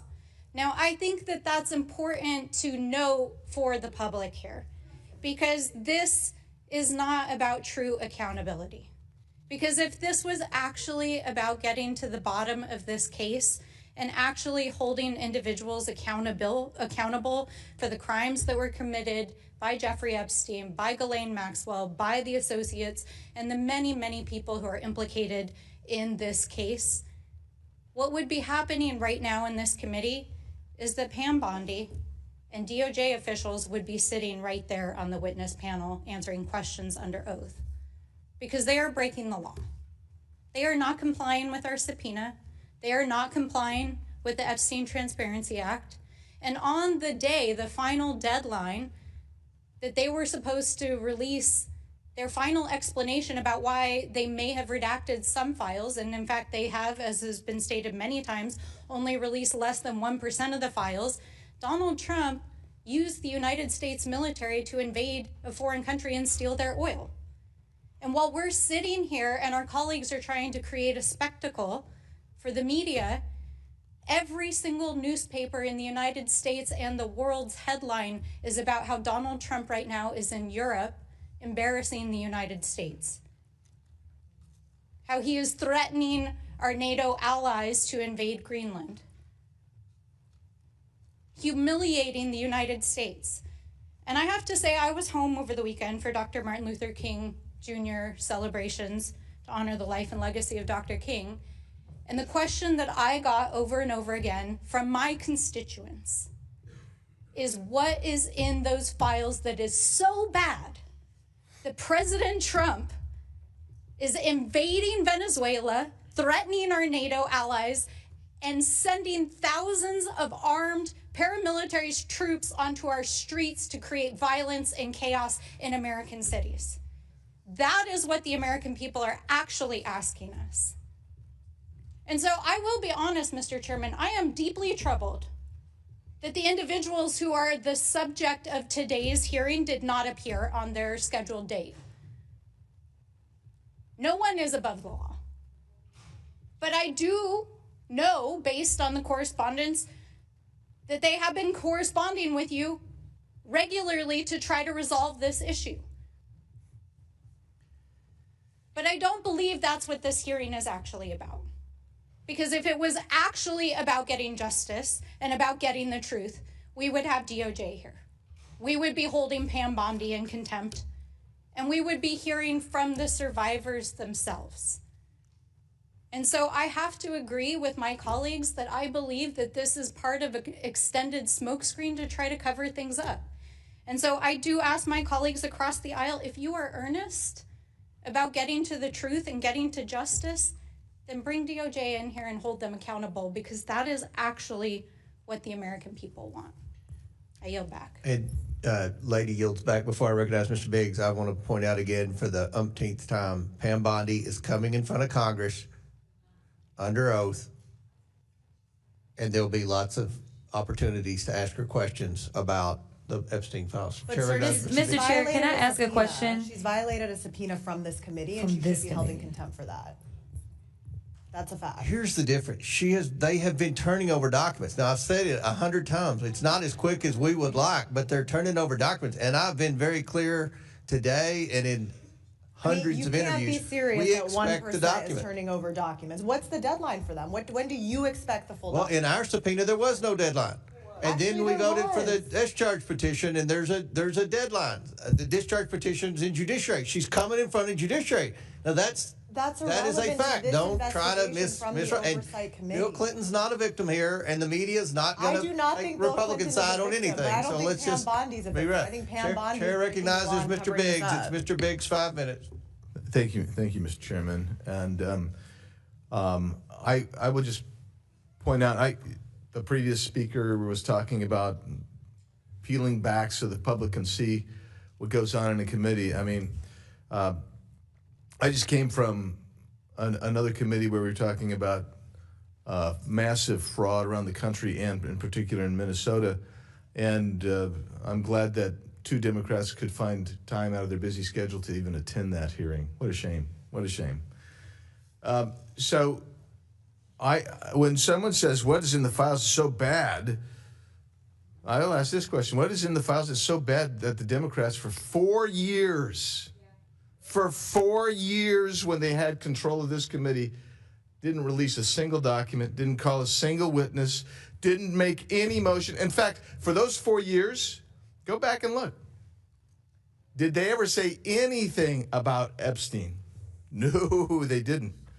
But wanting to make a press, wanting to get it on the press, that's why you're making the issue today. Because let's talk about why we need to talk with, do this contempt is because former President Clinton and former Secretary of State Hillary Clinton basically strung us along as we were bending over backwards trying to accommodate their schedule. They didn't show up after we finally had to get a subpoena for them. And I have right here, this is just interesting to me. This is a little note written by Mr. Clinton, former President Clinton, to Jeffrey Epstein's 50th birthday. Jeffrey, happy 50th. It's reassuring, isn't it, to have lasted as long across all the years of learning and knowing, adventures and no illegible word, and also to have your childlike curiosity, the drive to make a difference, and the solace of friends. He rode on that plane many times. He was apparently close friends with him. Jeffrey Epstein claims that, and I don't know if we should believe anything Epstein says for sure, but I mean, Epstein says that he helped set up and fund the Clinton Foundation, and former President Clinton in his note, I mean, this is what he wants. He doesn't want to come in and testify. He wants to do the same thing that he did in previous times. Just, okay, we're going to send a little note, that ought to do it. He says something to the effect that he spent significant time in the Clinton Foundation after he left the presidency. Well, if Jeffrey Epstein set it up, then there's some reason to ask questions of both he and the former Secretary of State.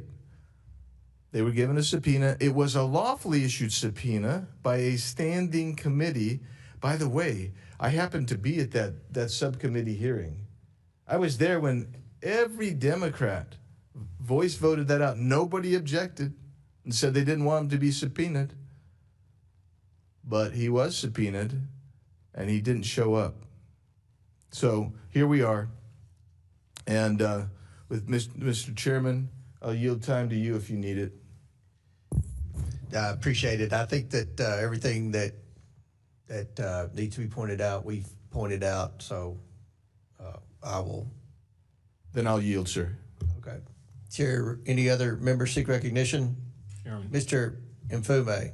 Thank you, Mr. Chairman. I want to thank you and the ranking member, and I particularly want to underscore the ranking member's opening statement, and that was that oversight Democrats want the truth about Jeffrey Epstein's crimes and accountability for everyone involved.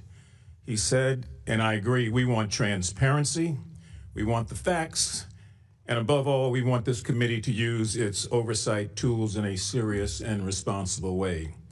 I would be remiss if I did not thank on behalf of all of us the efforts of Representative Rokana of this committee and Representative Massey.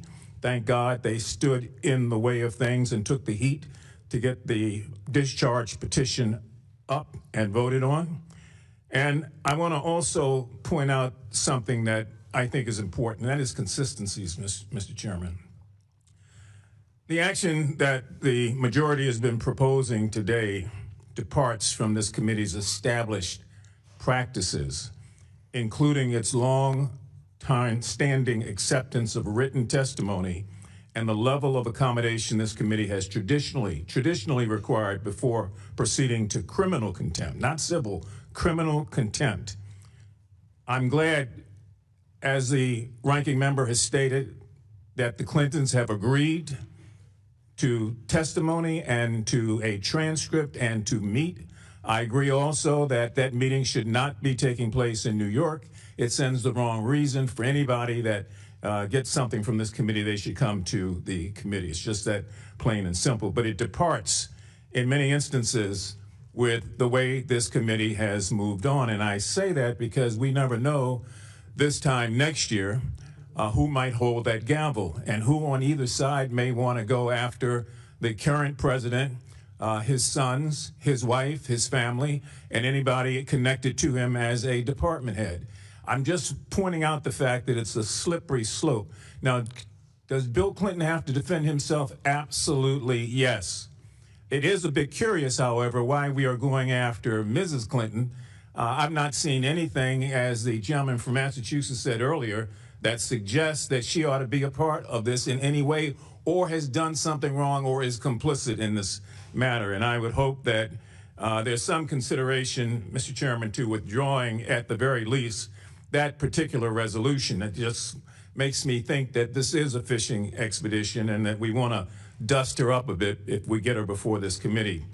Now, a couple of quick things. We're being asked to move forward holding a former president of the United States, again, not in civil contempt, in criminal contempt of Congress. And I'm going to tell you why it's an extraordinary step. Not that it's unprecedented, it's extraordinary, but it is unprecedented in the fact that we did not do that with Richard Nixon. We did not do that with Donald Trump. There was a subpoena, but there was never an attempt to find them in criminal contempt of the Congress or of this committee. It's an extraordinary remedy that's usually reserved for situations where a witness has clearly and willfully defied Congress after extraordinary processes have been exhausted. The majority has not demonstrated that standard so far. I do want to say also that we're in a situation where I don't think that anybody on the Republican or on the Democratic side of this committee is trying to defend former President Clinton. They're trying to find a way to make sure that we're consistent. So the reason we keep hearing the need to have Pam Bondi before this committee is that we're getting ready to bring criminal contempt charges before there's been an investigation. Usually that happens after the investigation. And the notion that somebody is going to come before this committee, Mrs. Maxwell, and take the fifth, I don't care. She's already a convicted criminal. She can't take the fifth. But we can do the actions we ought to be about, and that is to make sure that both of them are before this committee, and then to make sure also, or to suggest, it's up to you and the ranking member, that that meeting takes place, and those transcripts are in council, so that we then are in a position to move forward. We're taking a big jump here without doing some of the things that we normally do.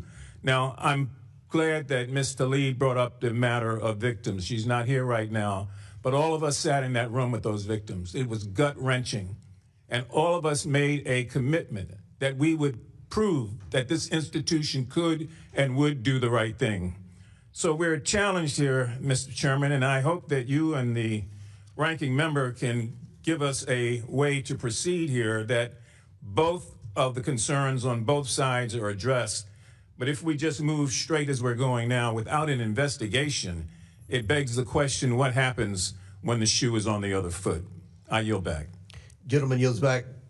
Ms. Simons next. Before I recognize her, I just want to add, with respect to the Hillary Clinton subpoena, you all voted for that. This committee voted for that in a bipartisan manner. Her name was on that list. And with respect to Pam Bondi, again, she's testifying in front of Congress in less than 2 weeks. Chair recognizes Ms. Simon. Thank you, Mr. Chairman. Just a quick comment, and I have a friendly question for my colleague, Ms. Luna. And I'll say a friendly question. I've worked with victims for decades. So few opportunities present themselves for victims to sit face to face with folks who hold power, to beg and plead that everyone who had anything to do with their harm be held to account. So few opportunities. I have been a victim advocate where brilliant young women who have been trafficked across this country have stood in courtrooms and were demanded to testify against their traffickers, and they did with such power and grace in fear that their lives may be taken because of that braveness. And a number of those young women that I witnessed take all that they had to confront their demons. They were murdered.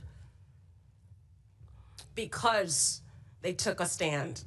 And so when we did stand in front and sit in front of those victims and they gave us their all, I hope that this is not the only opportunity, Mr. Chair, to speak on their behalf.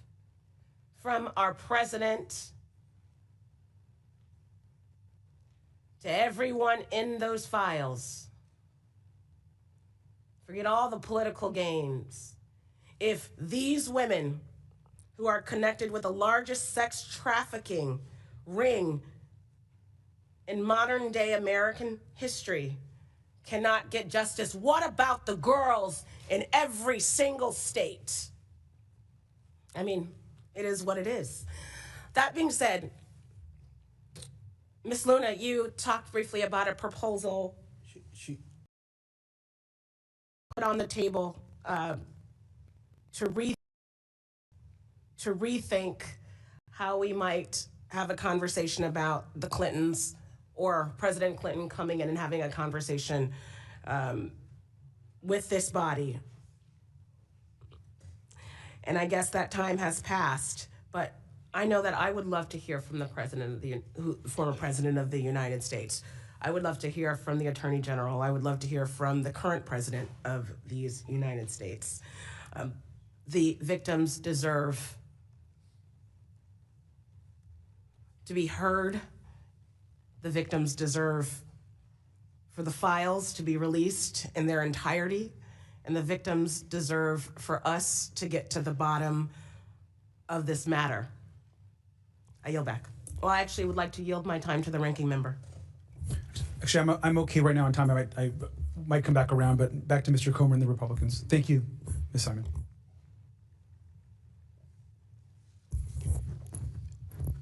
Okay. Do any other members seek recognition?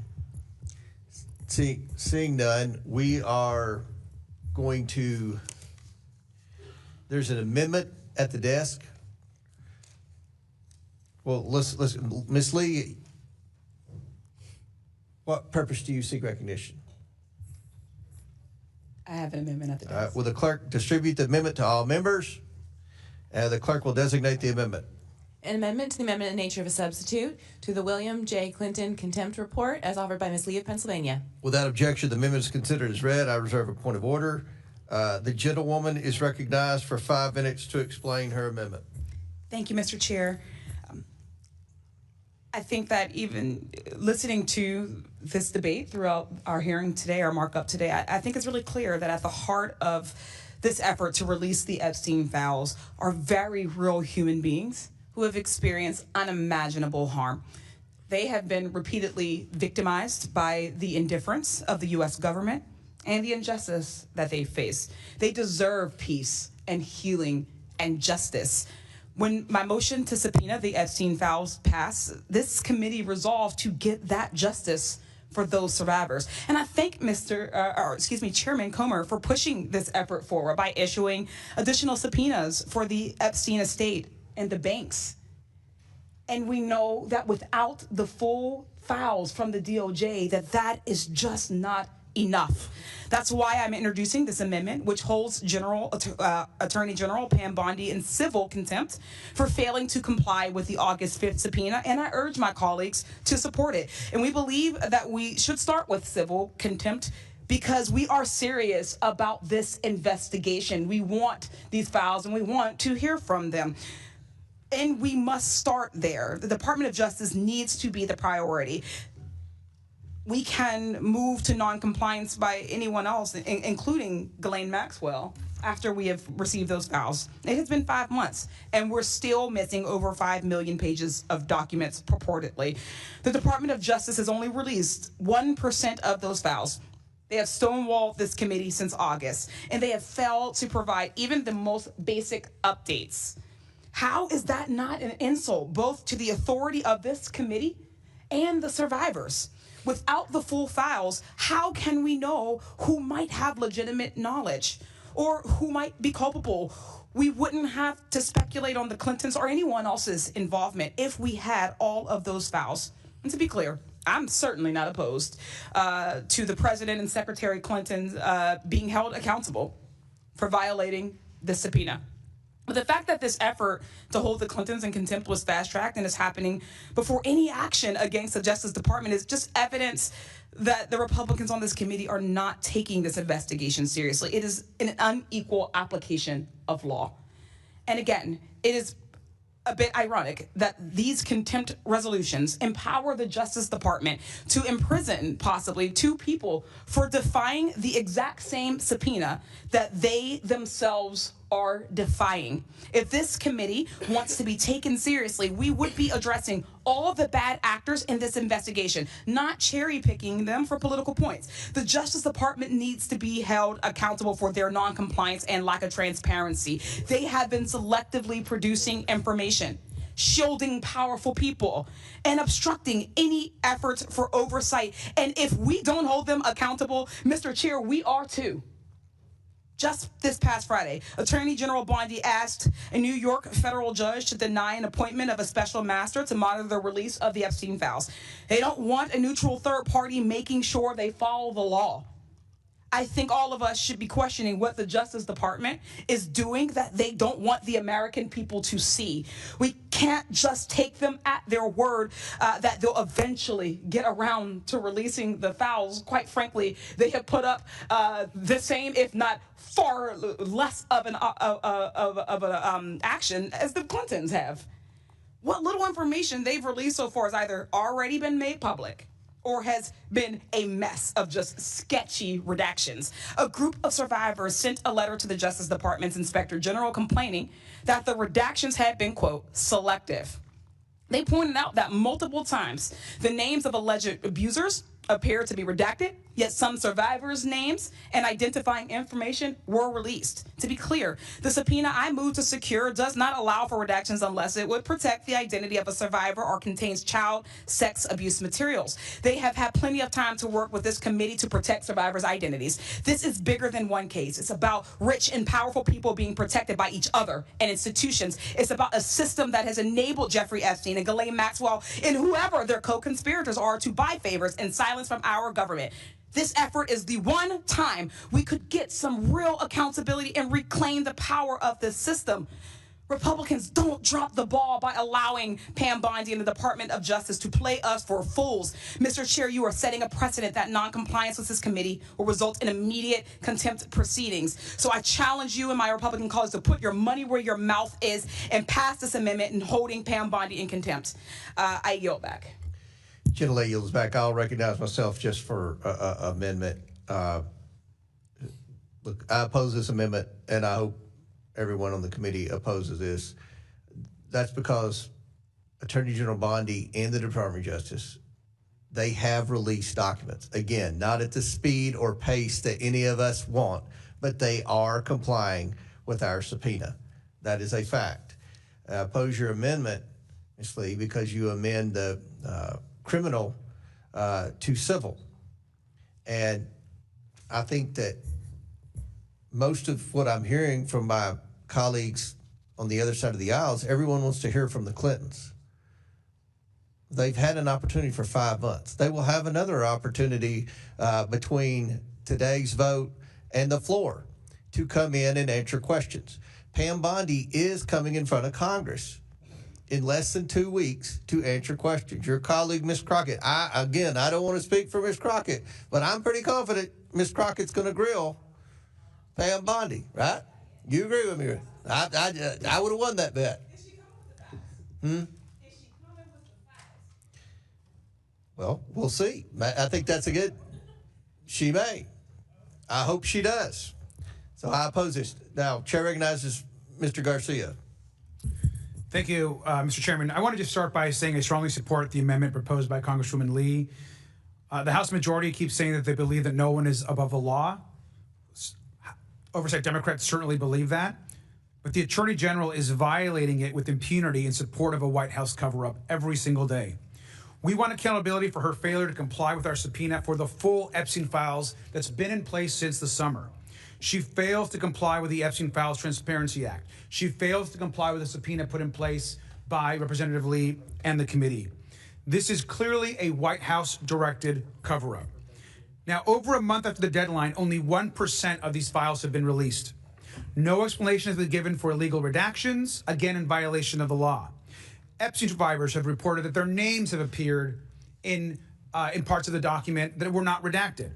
And every day, she continues to withhold files and conceals the truth. She continues to give Ghislaine Maxwell special treatment by moving her to a less secure prison that we all are aware, which is completely shameful. Now, Chairman Comer, you claim, of course, that the Attorney General was complying with our subpoena. I mean, that is absolutely false. 1% of the documents since a subpoena in place during the summer is not complying with our subpoena. Now, on August 5th, 2025, this committee issued that subpoena, compelling her to produce documents and communications. That subpoena unambiguously required the Attorney General to do that no later than August 19th of 2025. August 19th, not December, August 19th of 2025. On August 22nd, the DOJ made a single production of approximately 33,000 pages to this committee. All of those documents, however, were already public. The DOJ has made no additional productions to the committee pursuant to the subpoena. The DOJ has failed to provide specific information in response to repeated requests from Democratic oversight staff as to why the DOJ's timetable continues to move and why it's not fulfilled its production or the law. Now, in response to letters from our committee on November 25th, the DOJ transmitted a single letter in response to the committee's inquiries. They claimed that the DOJ was working to comply with the Epstein Files Transparency Act, which now, of course, we know they actually weren't doing because we actually haven't received very much. The letter made no reference to the committee's subpoena, no reference to DOJ's plan for compliance. The corrupt failure to comply with the Epstein Files Transparency Act is not just a crime, it also shows that the Attorney General has made no attempt to actually comply with our subpoena. Now, oversight Republicans might be happy to give President Trump and Pam Bondi a free pass to break the law, but this committee shouldn't do so. This amendment will allow us to go to court to force Pam Bondi to comply with our subpoena and to finally bring the Epstein files to light. I urge adoption, and I yield back. Gentleman yields back. Any other members seek recognition? Who's next on your side? Lynch, Mr. Lynch from Massachusetts. Yeah, thank you, Mr. Chairman. Look, as the ranking member pointed out, we've got about 1% of the documents. I take exception to the declaration by the chairman that Pam Bondi and the Department of Justice is actually producing documents, is cooperating. So we've got the 30,000 documents that they sent us in August. It was a dump, and it was largely already made public. It wasn't prepared. I'll give you a comparison. We've got a handful of attorneys that work for the estate of Jeffrey Epstein, and they have given us more in the same amount of time than the Department of Justice has given. I want to point out that there are 100,000 employees at the Department of Justice. And I know very recently, the U.S. Attorney for the Southern District of New York has now put a considerable number of people on the case redacting documents. But that was 6 months after he started to do that. Clayton started to do that 6 months after we had originally requested the documents. So this is a stall tactic. They haven't given us any of the documents. Remember, back in February of 2025, Pam Bondi said publicly that she had a client list of the perpetrators in the client list was sitting on her desk right now to review. That was back in February of 2025. She went on later on in March 3rd, 2025, she told Sean Hannity that a truckload of evidence had arrived, that FBI Director Kash Patel is going to get me and himself really a detailed report as to why all these documents and evidence had been withheld, close quote. However, in July 2025, Bondi and the FBI released an unsigned memorandum concluding that the review found no evidence, no evidence that Epstein had a client list or that he blackmailed prominent associates. And this is obviously contradicting her earlier public statements and faced significant backlash. This is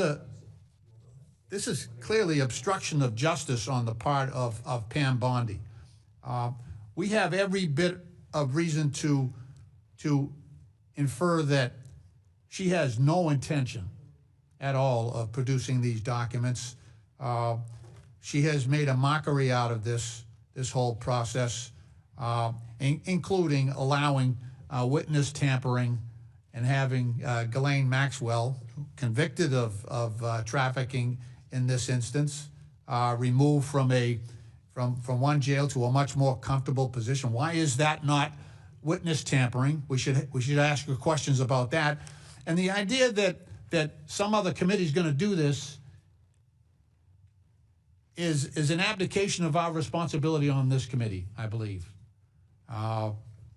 We should not look. We are the ones that we had the victims sit down in front of us, ask for justice from this committee, and we promised that. We promised that we would do everything we possibly. We didn't say, well, we'll check with the Judiciary Committee and we'll let them do the work.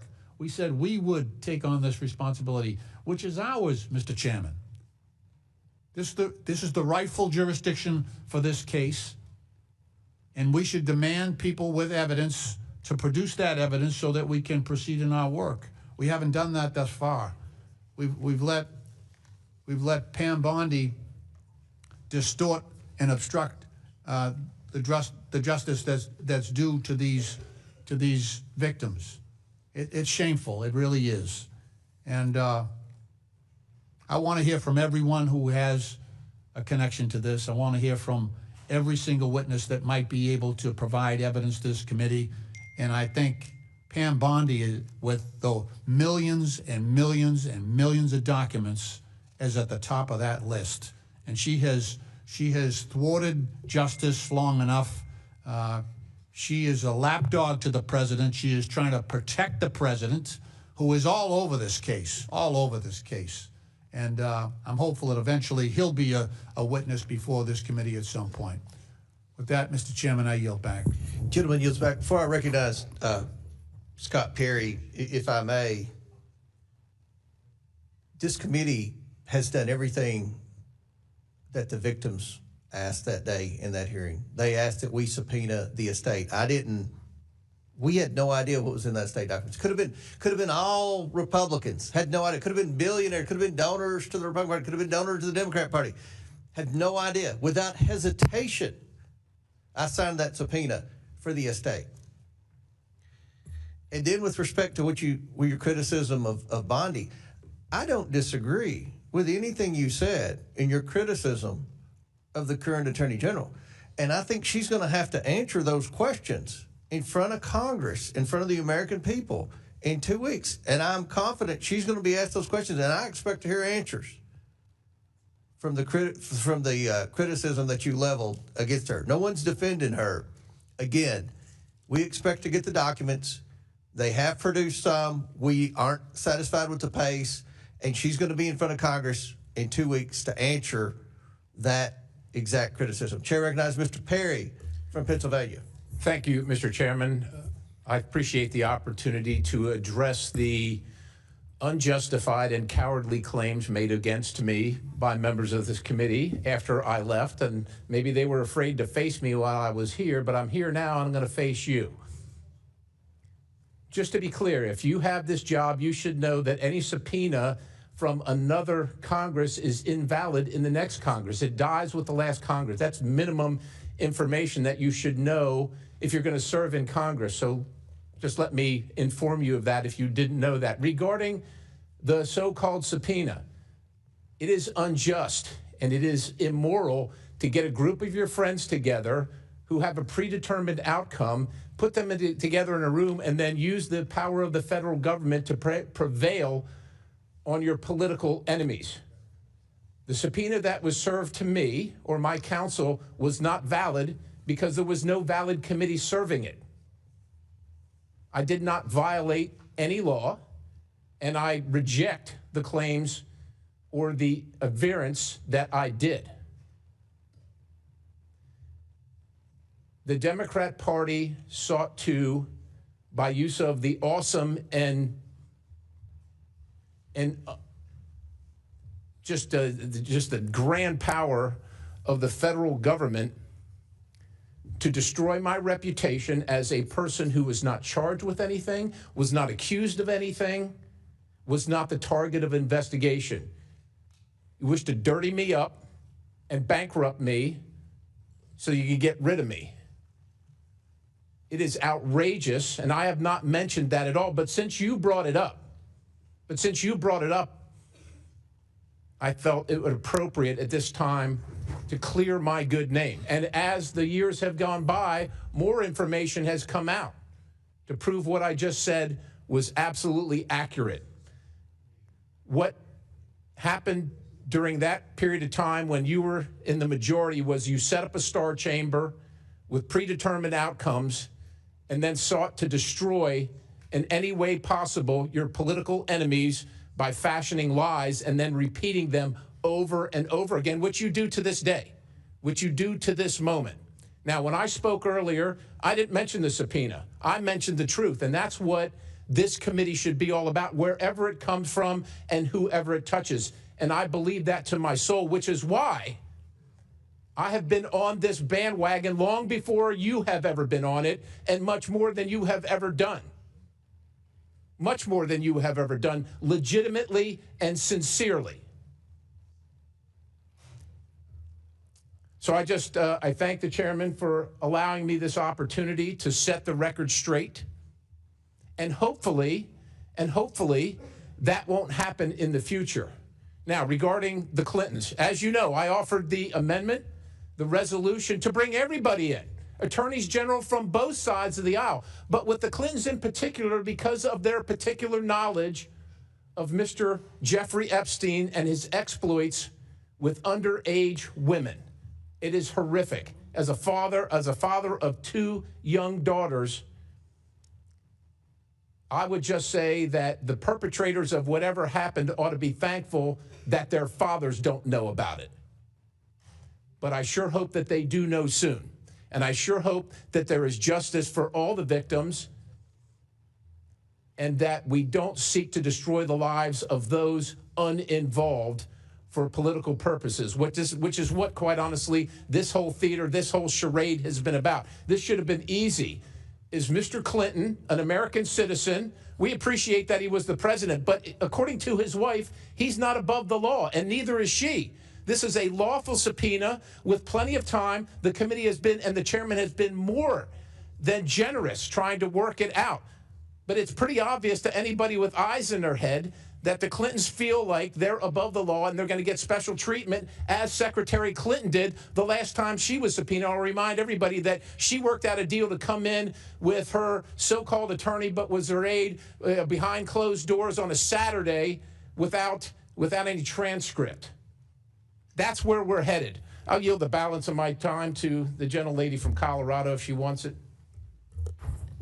Thank you, Mr. Perry. I just think that all of this is rich. I mean, we have every Democrat here just with their typical talking points, claiming they want to hold the Clintons accountable and hear from them. So I think it's time we move on and get to the actual point of this. We had the Clintons defy a lawful subpoena, and that is what we are here to discuss. But Democrats want to bring up anything but that. And if this continues, I'm going to call the question. So continue with your Clintons and how you are going to protect them or defend them, or I'm going to call the question, we're going to have the vote and end all of this nonsense rhetoric that's going on. Mr. Chairman, I yield. Gentlelady yields back. Chair recognizes Ms. Stansberry's next on the list, I think. No? Okay. Frost, who's next? I just go by what the ranking member wants.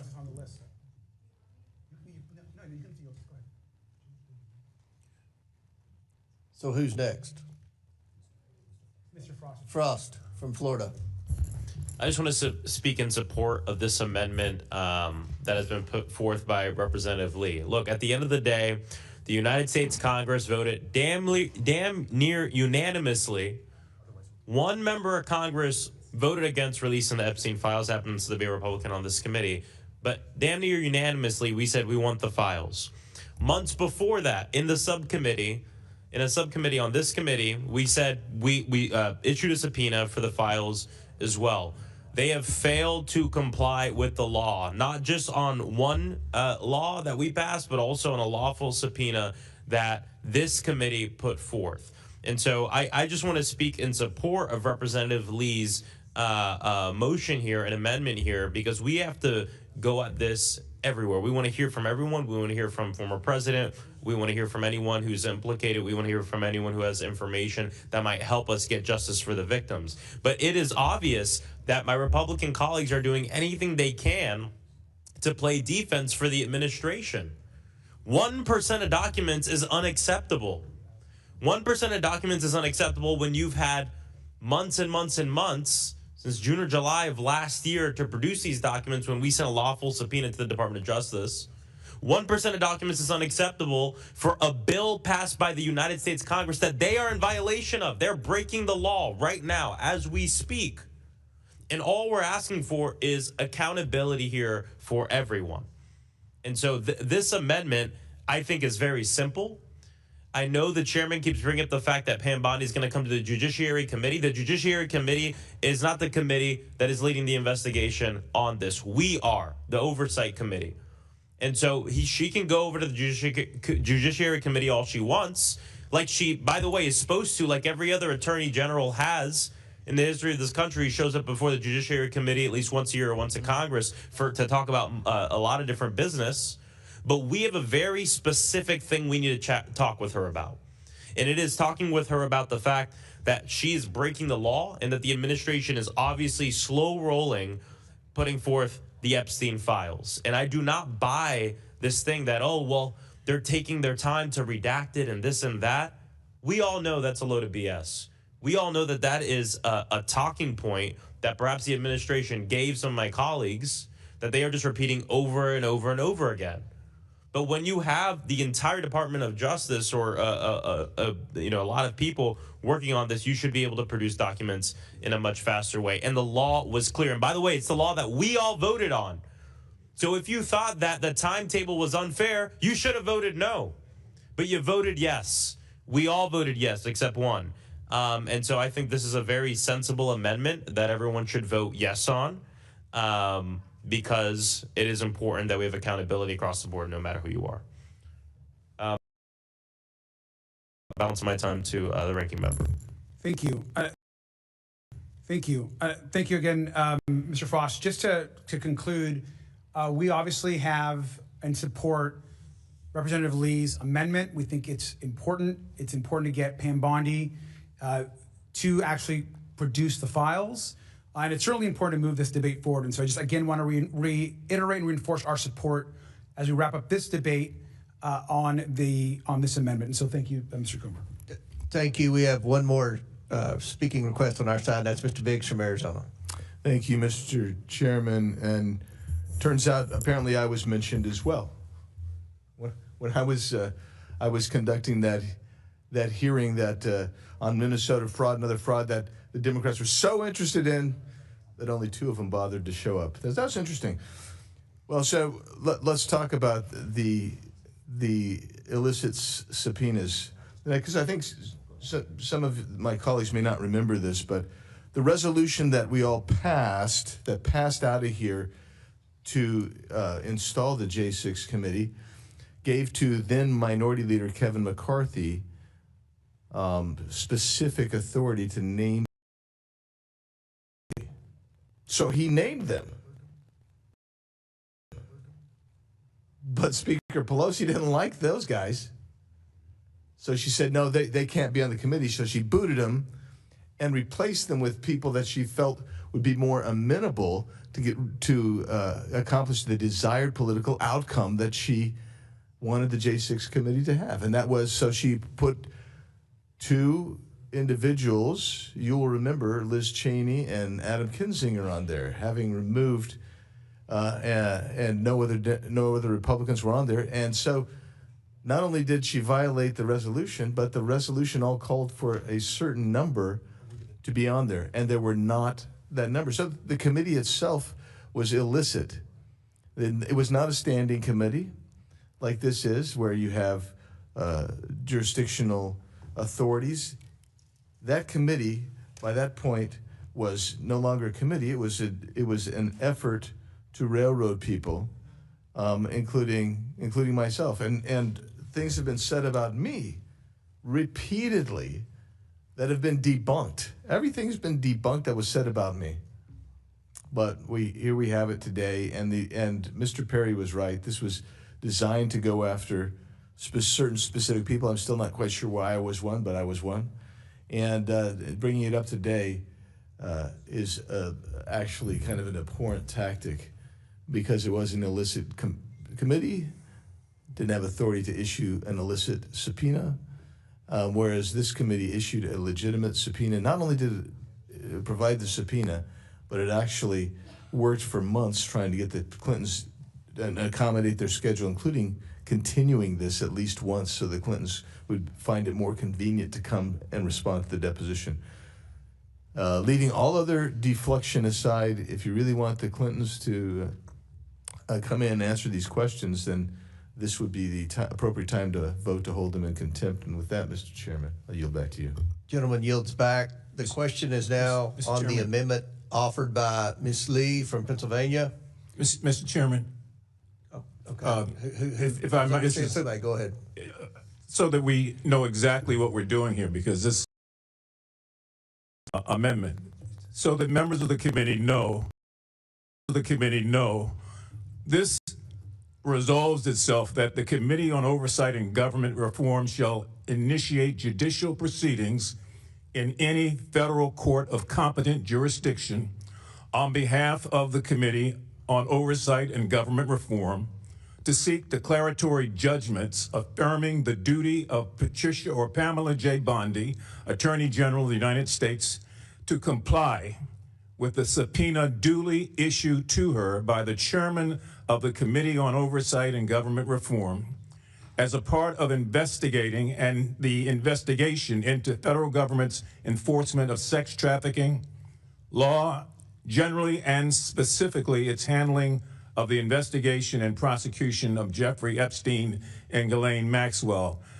How we vote on this will be very telling. I support this amendment. I would urge other members of the committee to do so also, if we are serious about equal.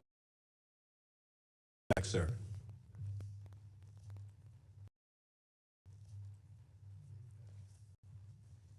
Gentleman yields back.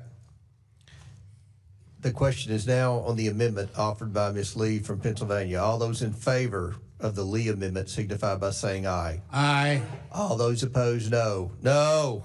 In the opinion of the chair, the noes have it, and the amendment is not. Recorded vote, please, sir. A recorded vote is ordered as previously announced. Further proceedings on the question will be postponed. For what? Mr. Chair, I have an amendment at the desk. The clerk will distribute the amendment to all members. The clerk will designate the amendment. Amendment to the amendment in the nature of a substitute to the William J. Clinton contempt report as offered by Mr. Min of California. Without objection, the amendment is considered as read. I reserve a point of order. The gentleman from California is recognized for 5 minutes to explain his amendment. Chair Comer, I motion to amend your amendment in the nature of a substitute to authorize the House Oversight Committee to do three things. First, pursue federal court action to enforce a subpoena against former President Bill Clinton related to the sex trafficking investigation. Two, require the committee to report back any resulting litigation. And three, direct the House General Counsel to represent the committee with the Speaker's approval. Now, I have, as mentioned previously, spent my career trying to enforce the rule of law. I started as an SEC enforcement attorney, went on to become a law professor. I very strongly believe in the rule of law. But the rule of law is not just about not having anyone above the law. It is also about not targeting people simply because you don't like them, or because they're in a different political party, or because they've done things you don't particularly care for. Going after an individual uniquely because of how they're positioned is also a gross violation of our powers and of the rule of law. And if you look at the precedent of how Congress has operated, we have three inherent powers when it comes to contempt. Inherent contempt, civil enforcement, and criminal contempt. Now, since we initiated criminal contempt back in the 1930s, we have rarely, if ever, used criminal contempt, as a charge, and we have almost never leapt from civil enforcement to criminal contempt. The decision here to go from civil enforcement and to ignore that step, jumping to criminal contempt, is, in my view, a gross imposition, a gross abuse of power on our part. It is also counterproductive because if we launch criminal contempt proceedings, I think my colleague Mr. Biggs pointed out that we want the Clintons to testify. If we launch criminal contempt proceedings, we will not hear from the Clintons. That is a fact. They will be tied up in court. We have no guarantee that they will ever testify before this committee. Civil enforcement will achieve the goal we want of getting the Clintons out here before this committee. Now, I just think this is problematic. We talked earlier, Mr. Comer, and I still have not heard you to this point in time say anything about the Clintons defying the subpoena. I've heard you say obfuscate, delay, drag their feet. We've had 5 months. But at no point in time do they say we're not complying with the subpoena. And to me, civil enforcement is an appropriate intermediate step. It makes sense because it allows a court to step in, secure compliance with the committee's subpoena in a nonpartisan, orderly way that follows the rule of law. Court would be empowered to impose fines and actual imprisonment if the individual or entity refuses to comply with us. If we break from precedent, this is going to start potentially a chain reaction of partisan warfare with criminal charges. That is not a road I believe we want to go down in this committee or in this Congress. I think civil contempt will achieve our goals, and it will do so in a way that is consistent with the rule of law. With that, I yield back. Gentleman yields back. I'll recognize myself for a few minutes. The committee's consulted with the House Office of General Counsel as well as committee counsel, who have expressed significant concern with shifting from criminal contempt to civil contempt because it would likely result in extended litigation that would go beyond this term. As Mr. Perry said, a subpoena is only good for a congressional term. He is already 5 months past his subpoena. The Clintons have lawyered up. There's no question in my mind that if we do this, they will ride this out and hope that the House flips and that you all are in control and you all just let them get by without answering any questions, which I think is terrible. So I cannot support this amendment. I ask my colleagues to oppose this amendment. Chair recognizes the ranking member. Thank you, Mr. Chairman. I want to support the amend motion. I just want to reiterate something I think all oversight Dems have said today is that we all want to hear